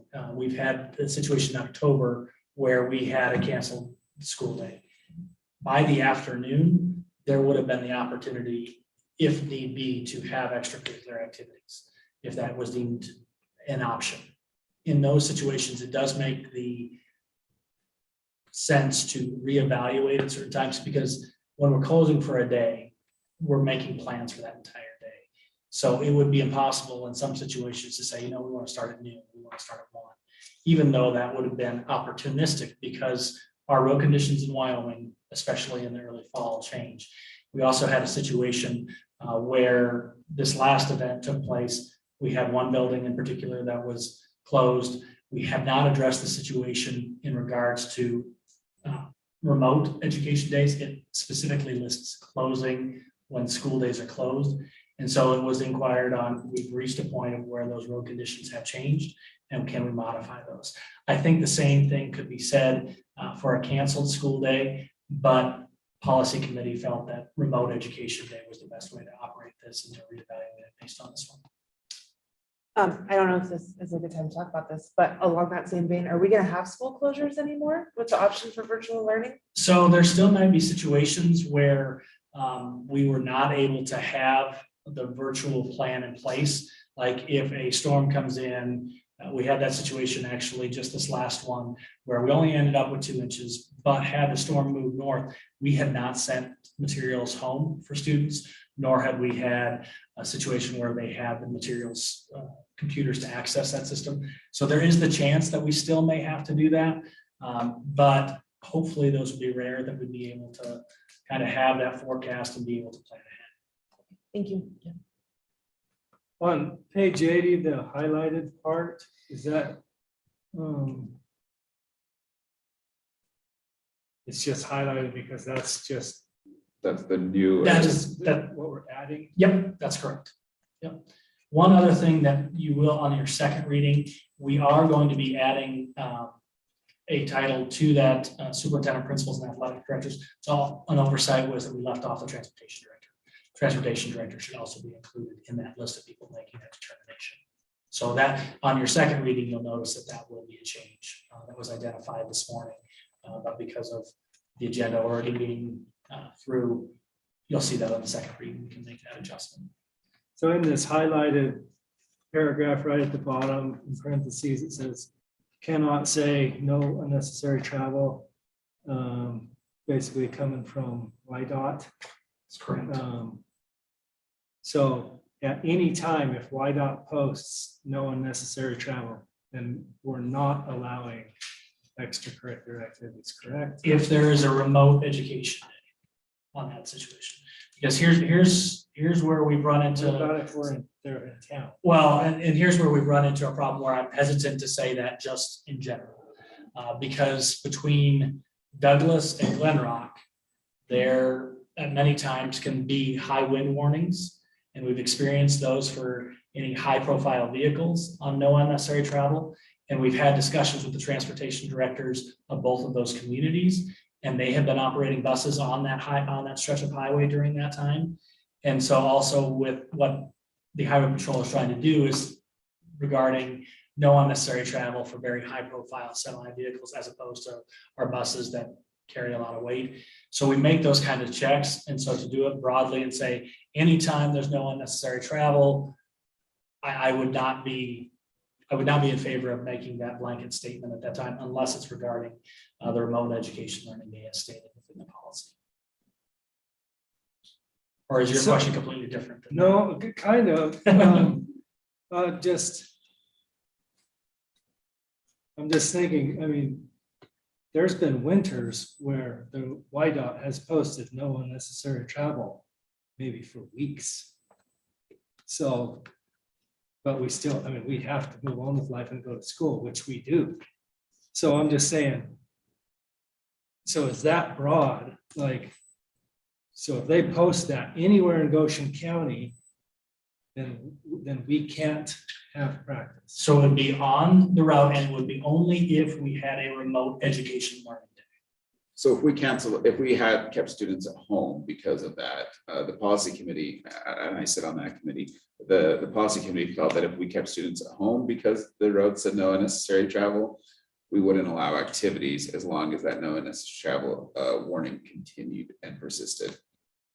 With the idea of typically those kids that are traveling to those things are going to be young teenage drivers and putting them in an unsafe situation. I was just thinking in some situations,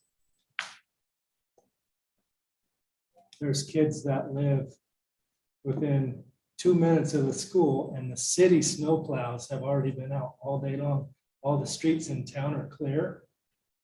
So we're stopping those kids potentially from being able to go to practice. I mean, Only if the road, like, so, for instance, if the highway in Torrington was closed to no unnecessary traffic, then that would be the case. But if the beyond Road 43 going to Lingo, that portion would still hold some people in the Torrington attendance area was unnecessary, no unnecessary travel.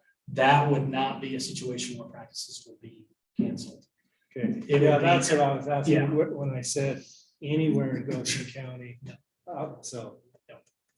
So it's really not anywhere, it's just if they can make it and the road doesn't say unnecessary travel, they can go. And an important piece with this too, and when we communicated this, it is still always 100% up to the parent. If they don't feel their child is safe, whether to go to school, whether to go to a practice, do not send them. They are not marked in any way or consequenced in any way for a parent making that determination. It is absolutely, as a parent, you absolutely have that ability to make that determination in regards to the safety on the roads, and that includes school days too. I have no problem excusing students in those types of situations when families deem it is not safe to travel. Absolutely, we do not want to have anybody taking that chance. I have one quick thing to add on the virtual, when we canceled school virtually. There's only like 3 students that live north of town by us, but we do not have internet. And not us, but the couple students that live out next to us do not have internet. And they were counted tardy or missing, absent from that day because they could not Zoom in. So That's, go ahead, finish, sorry.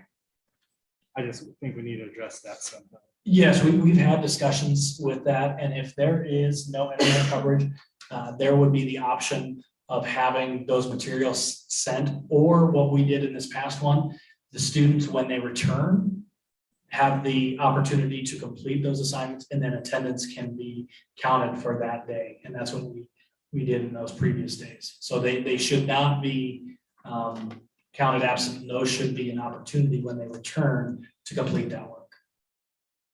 Because that's how, in a virtual attendance day, it is actually not necessarily seat time, but it can be work completion as a monitoring of attendance.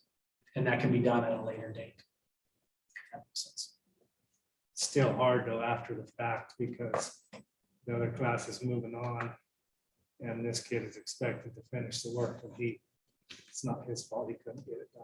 You know, when you didn't be able to send it out prior to the storm or whatever. Yeah, I think it's really a quandary as to what you move on from. I mean, it's a challenge because the same argument can be made that if one student can't make it to school on a snow day, the entire school should then close also. I mean, that's that balance, and there's no perfect answer in any of those situations because there's never going to be across the board uniformly, this is going to be perfect for everybody. It's going to create some challenges. Any further discussion?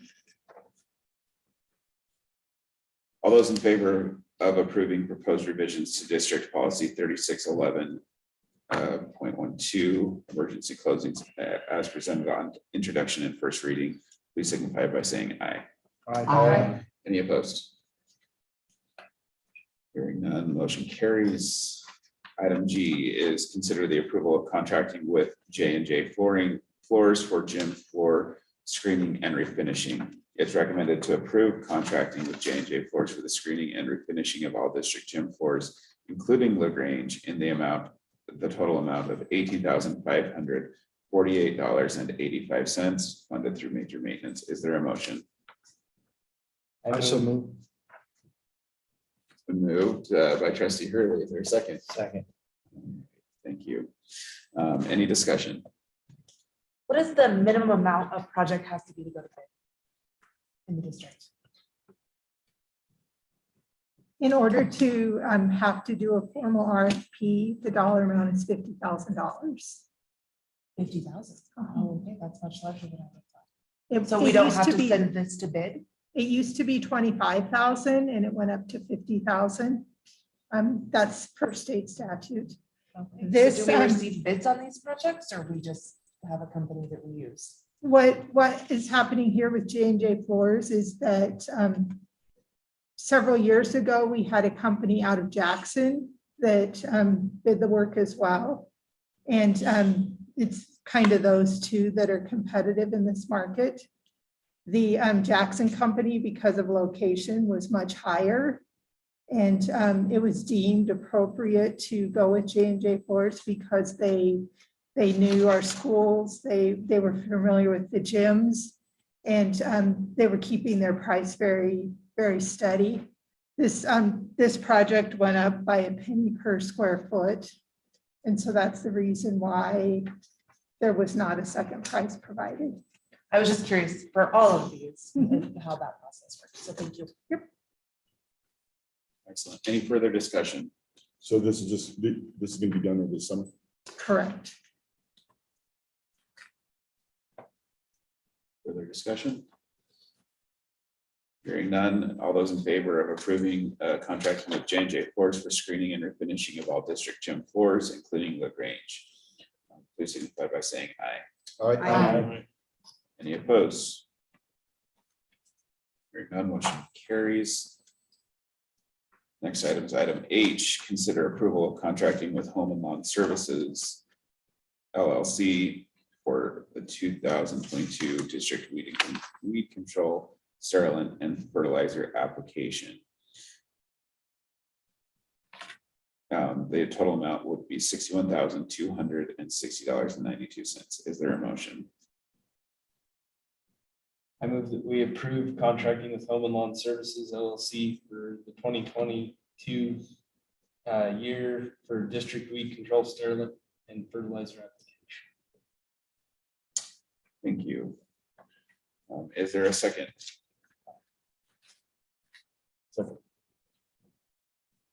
Any discussion?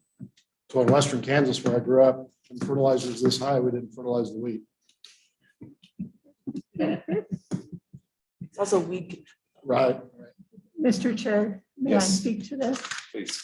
So there is one exception to the $50,000 rule, and that is professional services aren't required that they be bid. I can also share with you, last year we did go out for formal bid for this work. And there was another party that bid, and it was deemed that their license was not appropriate to be doing the work. So we did not seek a second bid here. The same party was willing to hold their price and add $3,000 based upon additional supply charges. To me, that seemed very appropriate. Some people may view True Green as an alternative. And the issue with True Green is that they do fertilizer, but we have asked for bare ground and our gravel parking lots to have sterilant provided, and True Green does not provide that service. I think the other thing you're going to find is if you look around the district, the service that we have provided last year was very top notch, and the company received referrals based upon the ground of our district, which I felt pretty happy with. Any further discussion? All those in favor of contracting with Larry Stover doing businesses Home and Lawn Services LLC for 2022's sterilant weed control and fertilizer application in the total amount of $61,260.92. Please signify by saying aye. Aye. Any opposed? Hearing none, motion carries. Item I is to consider approval of a purchase exceeding $5,000 for the purchase of district replacement video surveillance cameras. The recommendation is to approve the purchase of 65 replacement video surveillance cameras from Troxel through Byboard. Contract number 579-19 in the total amount of $33,302.75. Again, funded through major maintenance. Is there a motion?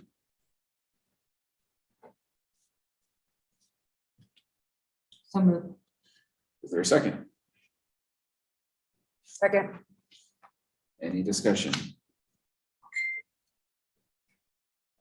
All those in favor, please signify by saying aye. Aye. Any opposed? Same sign. Motion carries. Item J, consider approval of purchase exceeding $5,000 for the purchase of instructional materials. It's recommended to approve the purchase of instructional materials for the 18 to 21 Compass Academy from Educational Associates in the total amount of $30,466.00 funded through all those words. Title 6B and art. Okay, I just wanted to make sure that wasn't a misspelling there. Yes, thank you. All right, is there a motion? Is there a second? All right, any discussion on this?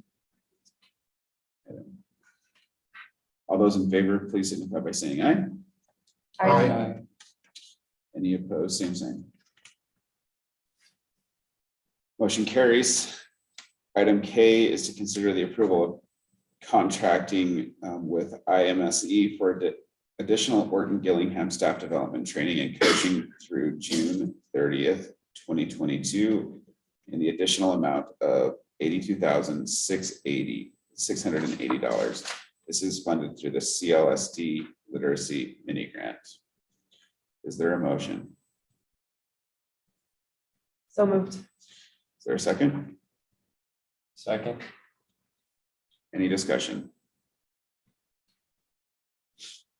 Is OG just K6? It actually goes all the way up to high school where we do have some instruction. It is usually 7 through 12 primarily is utilized as an intervention source for students who are struggling readers, but we do have trained staff in all of the areas, all the way up through seniors, trying to recalibrate some of those needs. The other thing that, and if I may, in talking about OG, I really am proud of this and the support the district and the trustees have given to further training. We have been mentioned in numerous actual, when we've gone to different conferences and things, other districts have come up to our people and actually approached our trainer and said, wow, this is something that I wish we could possibly do, because when we talk about long-term implementation across the district, we have to provide proper training for our staff. We can't just go into it thinking, oh, they can pick it up. It has to be maintained, and there is a cost to maintaining that. And I appreciate the district actually putting forth the funds to support that, because that has meant the difference in spotty implementation and truly all the way across the district, it being implemented. And I am very confident we will see very positive results because of our staff and the great job they have done in implementing this program. Thank you. Any further discussion? All those in favor, please signify by saying aye. Aye. Any opposed? Motion carries. Item L then is to consider approval of contracting with Everybody Matters for skills of success training for Torrington Middle School students in the total amount of $13,275 for the remainder of the 2021-2022 school year.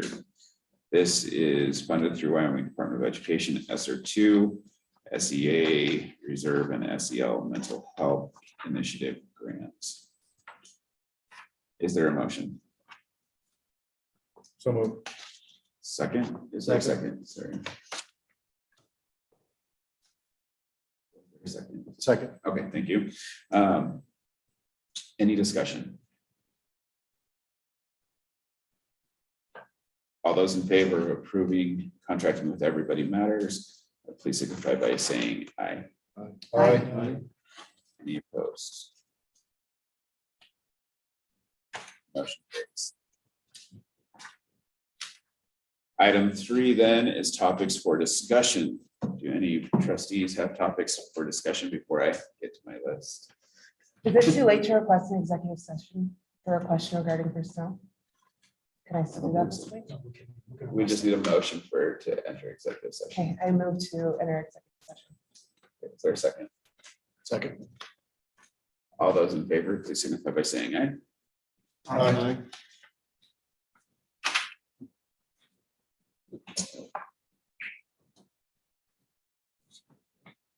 No, okay.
executive session. Zach, I apologize, but oh, sorry. Thought he was done, so I thought Mike's right. Never mind. Sorry. Okay, thank you. We're trying to make sure everybody's here. Perfect. So it's been moved to come out of executive session. We'll continue with our agenda with item 3, topics for discussion. Is there any further topics for discussion that the board has this evening? Yeah, I'd like to bring up if we need to work on our close contact protocol, what do we need to do to move forward with that? Are we thinking, because I heard something about a work session, subcommittee, get something done before the next board meeting, so we get it lined up. I guess there's a couple of different options that we can take. The Salary Relations Committee meets this month. And so that's about a 4.5 hour meeting. We can hold another work session as well to address that specific protocol, and or a third option would just be to have a subcommittee of the board meet as we've done, amending this to this point, and then bring it forward to the March board meeting with recommendations.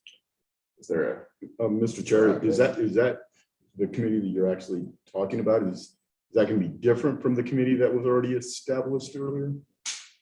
So those that were on the committee at the beginning were myself, trustee Sussex, and trustee Cushman. Is there another individual? And I trustee was Chairs. recently. Yes. And trustee chairs. And so I would assume it would be the same, but I would be happy to remove myself from that if you would like to join it in my stead. I was asking for clarification regarding who it was going to be on, if it was going to be a different committee. I would assume that we just stick with the same one as it's been. They've kind of worked on it throughout that process. I would tie to that too, revisiting our attendance policy, potentially, depending on the outcome of the committee. Because I think that those two correlate and are tied together, so I think that would be a good idea. So to include the attendance policy on the March agenda as to re-implement. Perfect. Are we in agreement that the subcommittee can meet and bring recommendations to the March meeting? Perfect. Would you like to be on that committee? Can you see this? I guess this will be a perfect opportunity for this to use as an example. I do share lots of concerns, the same as what the public concerns are. I think excluding Mr. Kramer, I'm just speaking for the 9 of us. My main concern is I fully feel we do not do a good enough job communicating amongst ourselves as a group on almost all topics, not to the fault of our own, but mainly to the fault of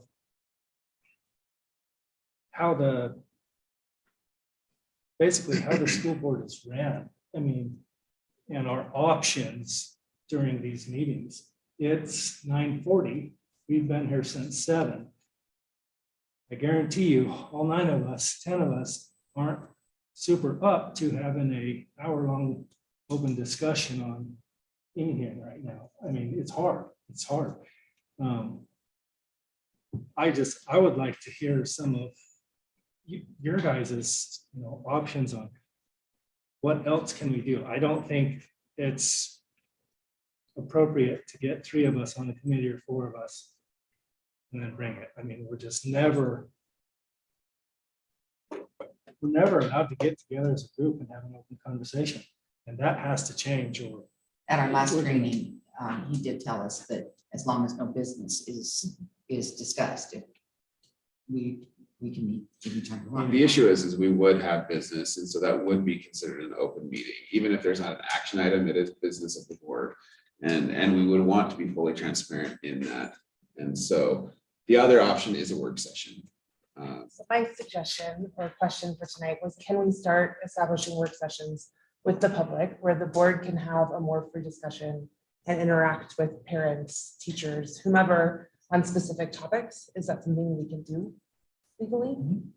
And then the recommendation would be to have them with specifically the big issues in mind. Standards-based grading is the big one that comes to mind. But I think that would be very beneficial and it would help open those communication lines too. So are any all in favor of, I guess we can't do that. Is it the prerogative of the board? Is there consensus within the board to hold a work session to further review the close contact protocol, to utilize our work session time for that, for the month of February? Yes. Yes. Okay. Mr. Kramer, can you just pull, or have Lorraine pull the board to find a suitable time? I guess we can kind of look through the calendar at this point.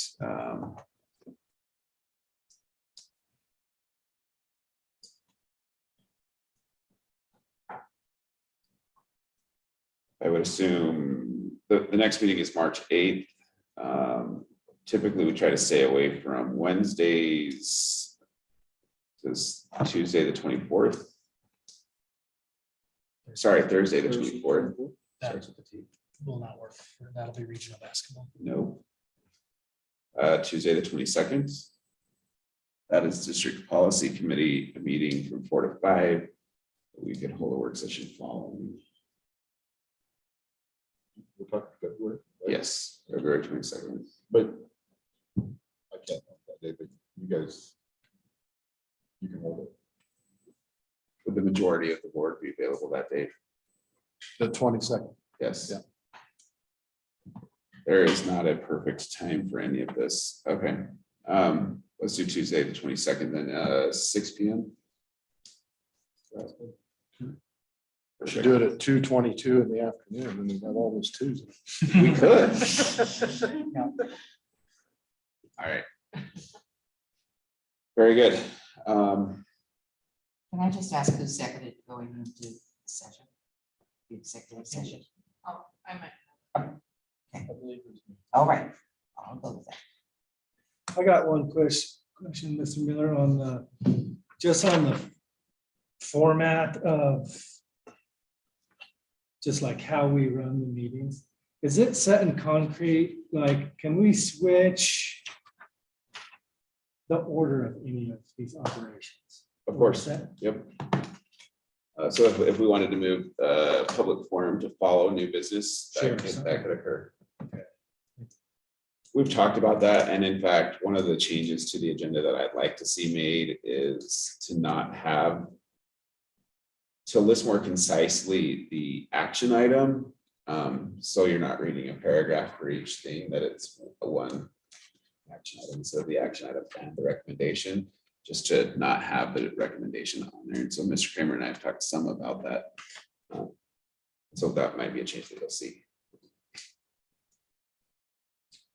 And then when we make motions, instead of saying so moved, actually make the motion for what the recommendation is for. I think it would make our minutes more concise and appropriate. I see some nods.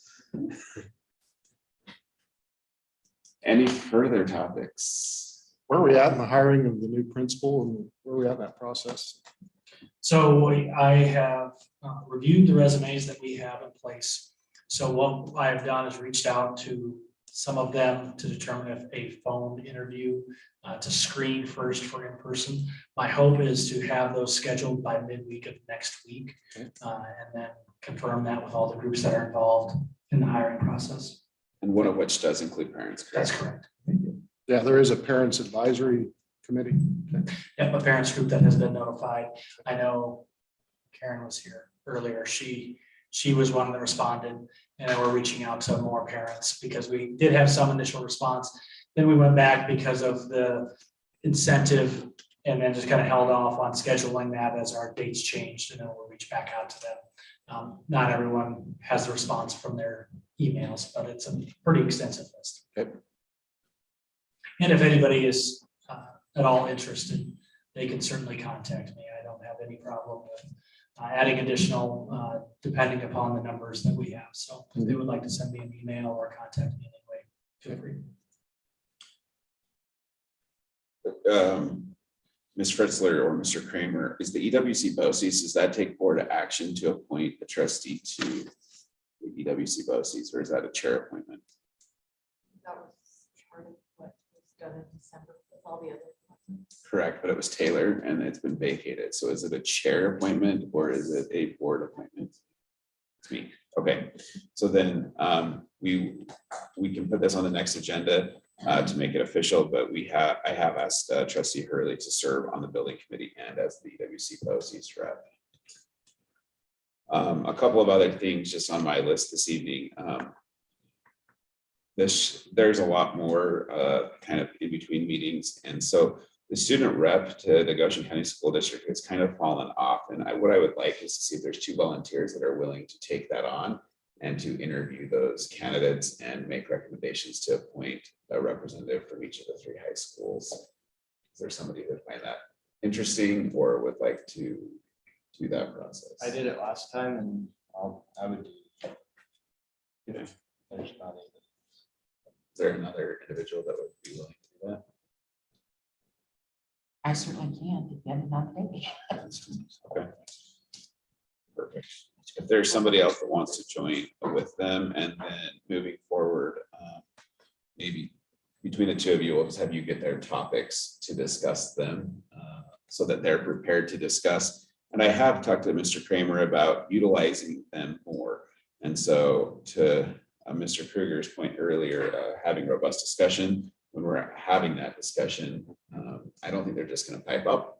And so ask them if they have input into these policy decisions as they're sitting there. The other piece with that is originally when this program was developed, the board is completely different than it was at that point, but there was a thought that each board member would contribute a small sum. If you just like to talk to me about that, to go into a scholarship. And so if you'll just contact me offline if you're interested. If not, I'll seek private donations to make that occur for this year from a few businesses. Wow, I am full of words. I came prepared though tonight. So Mr. Kramer and I met earlier this week. I have asked him to engage at least 2 vendors to look at a strategic plan. So Laramie County School District number 1 recently used a specific vendor. And so we had also prior to COVID engaged another vendor, but to talk through what the process would be. And so the reason why that would be is the priorities then would be to improve communication amongst the district, improve engagement of students, staff, and administration, determine what the community sees as priorities for the district, and the guide allocation of resources. I feel pretty like I have all your polls. I already had this typed up before this meeting tonight. So, but that would be exactly the idea is that group in Laramie County, they created focus groups. They went out, they got information, and then they developed a cadence of how the board interacts with the community, how the community interacts with the board, and how we as a board interact with the educators within the district. So more to come on that. And then I just wanted to do a kind of a pulse check of the board related to the engagement survey. I know it's been talked about for about 2.5 years or so. It's been delayed for a various number of reasons. The real reason is because I think as a board, we don't know always. And so we might be chasing rabbits a little bit when it comes to what can we do to impact staff engagement, focusing the time and the effort of our teachers. But having this survey, I think, would help guide that. But is it still a prerogative to get a couple of proposals to do an engagement survey of our staff and students? Okay. Okay. There's a few different vendors. Qualtrics is one, and then there's another one that I found today, School Perceptions. Look at you, it's right there. So I contacted them last week. So very good. Is there a similar option for parents? I believe that School Perceptions actually, it does parents, students, teachers, and administrators. So you can kind of get the view from different views. And that may correlate with a strategic plan piece, or it may not. It'd be kind of depending on what direction the trustees want to go in that combination, especially within that first year. You know, that might be where that community piece is actually within the strategic plan building, and then follow up and maintaining and setting those goals can then be monitored through further surveys in post years. The other piece too is that I found extremely valuable, and it might not be these two vendors, but is a graduate survey where they track graduates out to 5-10 years out to get their feedback on their experience. Perfect. And then just as information,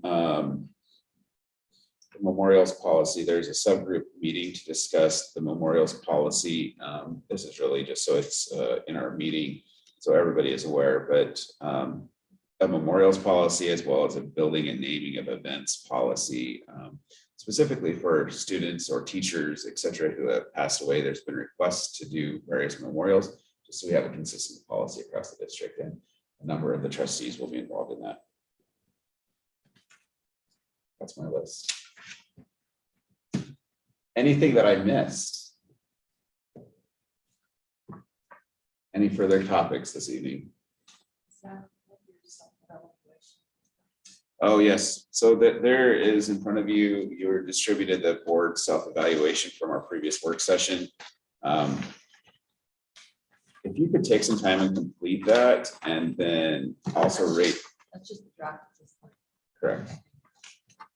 So yeah, if you'll just review that, and then we can discuss it at our next work session as well on further next steps.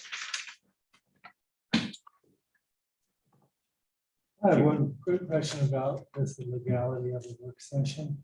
Is it, so, you know, we're gonna schedule it for the 22nd, we publish it. Do we put in there the topic of the work session?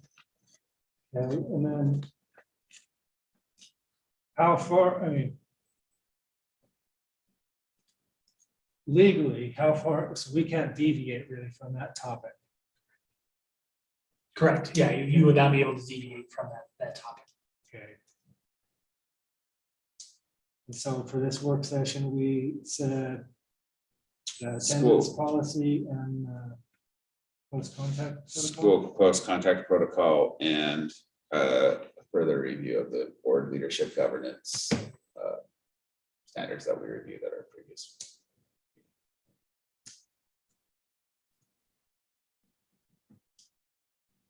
Can there be a topic on there or topics for discussion as well? So if there's any additional topics that come up, just broad-based discussion in a work session. Yes, there can. I don't see why that would be a problem. My first hesitation was the challenge. The reason for putting that out is to have those who might have a interest in listening to that able to attend. And so by putting that topics to discussion, doesn't open up the possibility that we would not be then having people who would be interested in a topic missing out on that opportunity to hear. But we also have the ability, and all of ours are recorded. And so if we don't have a public comment or public interaction during that work session, people would still have that possibility of hearing those thoughts. So I don't think that would be a problem. That might just be something to include on the agenda so that we can, if something were to come up, we can have that same discussion. I was just thinking if we get into it, then we're like, nope, can't talk about that. We're gonna have to schedule it 30 days out, you know, for next month's work session or something. Yeah. Just. We were just discussing that exact issue. Okay. Moving to future meetings, then the Salary Relations Committee will be meeting on Wednesday, February 16th at 3:30 in the afternoon. The 2022. Yes. 22. Thank you. It is late. WSBA Legislative Forum will be held on Sunday, February 20th at the Little America in Cheyenne from 2 to 6 p.m. So if you're interested in attending that, they need to let you know, Lorraine. And so that'll be an opportunity to interact with the legislators on education-specific topics. And then the next regular board of, well, we have a work session now scheduled for February 22nd at 6 p.m. And then the next regular board meeting will be Tuesday, March 8th at 7 p.m. Can I suggest that this one handout has a student's name on it? I think it needs to be turned over to you guys.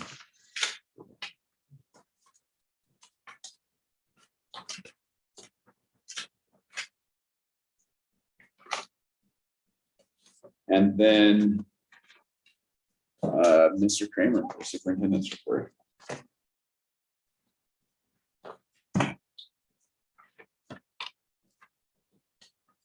As what we've typically talked about with the attendance and ADM on a monthly basis.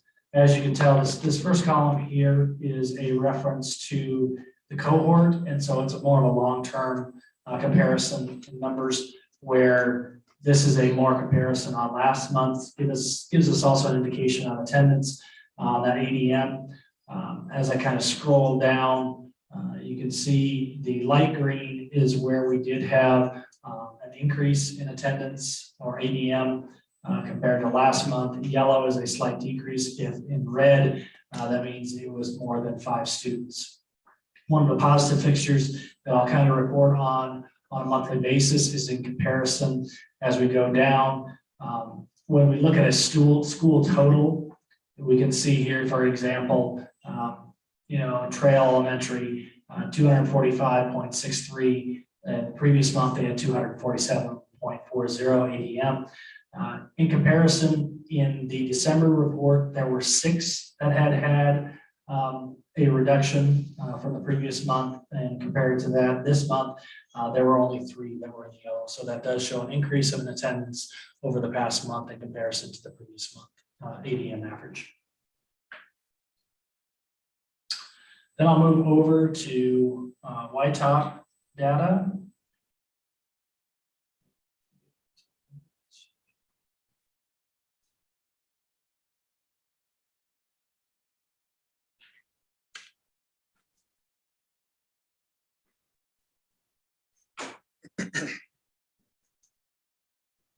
And at this time, we'll be talking about the freshmen and sophomores, last year's data.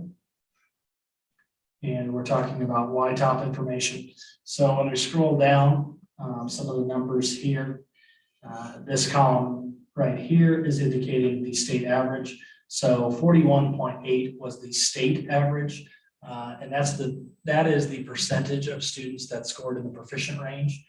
Something that you'll notice that is a question that I've had asked me, other states have, some of their comparison might be 90% of their students score proficient in advanced.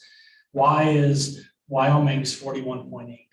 Each individual state test determined what their range or standard was. So they may have written it in the state of Iowa to where a large number of students score proficiently, but in comparison, the Iowa Test of Basic Skills does not compare to the YTOP. So one of the pieces that you'll hear reported, and that's typically in the fall, and it's reported at the state level, is the NAEP, N-A-E-P, and that is the tool they use to compare state data. The challenge with that is they only select certain classes or certain groups or certain schools. So typically every year we're notified by the state that 3rd grade at Trail will take the NAEP this year, or 2nd or 4th grade at Lingo Fort Laramie. But it varies from year to year. There's no consistency. They take that data then at the state level and compile it to compare other states, in which Wyoming scores extremely high on the NAEP in comparison to other states. And they typically, you'll hear that in comparison. The challenge with the NAEP is we don't ever see that disaggregated data. We have no idea how our 3rd grade score, how our 4th grade score. The only compilation comes at the state level. There's no ability for us to determine, oh yeah, our third graders just rock that. We get nothing. We get, how did the state of Wyoming do? And so that's why we concentrate on the YTOP as our kind of district assessment and also the ACT at the junior level. It's getting more and more challenging. There's ways in which, and we talk about this in our strategic planning, we talked about this in our last work session, really specifically identifying what makes a great school. That is going to be the key as we go on in the next few months, next year, defining what creates a great school. Is it the YTOP scores? Is it the reading program? And then how do we evaluate that? And how do we take that data that we have on a regular basis, either monthly or bi-monthly, and determining, are we on the right trajectory to create this great school? Right now, there is in many districts, as we talked about in our work session, shotgun approach. We just want everything. We want everything to be perfect. That is a strategy. It is not a strategy for improvement. In order for us to work together as a team, in order for us to work together as a district, we need concise goals that are centered around measurable objectives that we can kind of report either on a monthly or bi-monthly basis to really make an impact on the district. I've utilized this data because in the past, we really haven't focused a lot on standardized assessment data. And it is interesting to take a look at, but until we establish those expectations, they're really numbers. But there's something to celebrate in some cases and something to identify and cause concern. So like, for instance, in the freshman math, there was out of the previous 3 times that it was taken where a class did score higher. If it is in green, then that indicates that the last time the freshman class took, that 64% of them scored proficient, significantly above the state average, and also significantly above where we have been in previous test terms. Now, as we go down to our sophomores, when we see the red, that's indicating that we were below the state average. We had 38.6. Now, the question then becomes, for more analysis, is that a constant? Is that a continuous theme? Is that something to be concerned about? 2 of our major goals that we've undertaken over the last 3 years has been reading at grade level by 3rd grade and algebra ready by freshman in high school. Those have been a big focus for us. And as we kind of continue down what we're monitoring and having an impact on, these numbers will become even more important as we kind of take a look and determine what makes a great school. Is this a priority? Is this something that we have to focus on? And is the tool that we use to determine that the YTOP, or is it completely something else that we monitor in a more close manner? Then on English and science, you can see all areas of green, very successful in those 2 areas. Then I just have a couple of other things I did neglect to say when I was thanking the nurses and staff for their great job. Administrators being involved in that contacting also, they did a phenomenal job over the last month with the number of positive cases that we've had and the stress that that's put on them. One other thing, and I'm glad I actually had this written down before Trustee Saucedo had referenced it. We had our mental health wellness committee meeting. We've tried to meet every other week since I believe it was October, if I remember correctly. And I just want to thank the members of that committee, Trustee Bullington, Trustee Saucedo, Lynette Saucedo, Sean Keith, Michelle Ogburn, and Ilaria Snaz, right? I didn't want to absolutely destroy the last name there. And then Lauren Shields. We had been meeting twice a week. We created our first primary objective was to create a mission and vision for that group. To go to that. And our vision for this group was long-term community wellness through strength-based approaches. And the mission is our commitment is to support community wellness for individuals within the environments they engage in through partnerships, advocacy, and empowerment. What we decided to focus on was creating a survey that was sent out then to staff just prior to Christmas. And we sent that out, and it was we decided we wanted a 4-question survey that was very open-ended.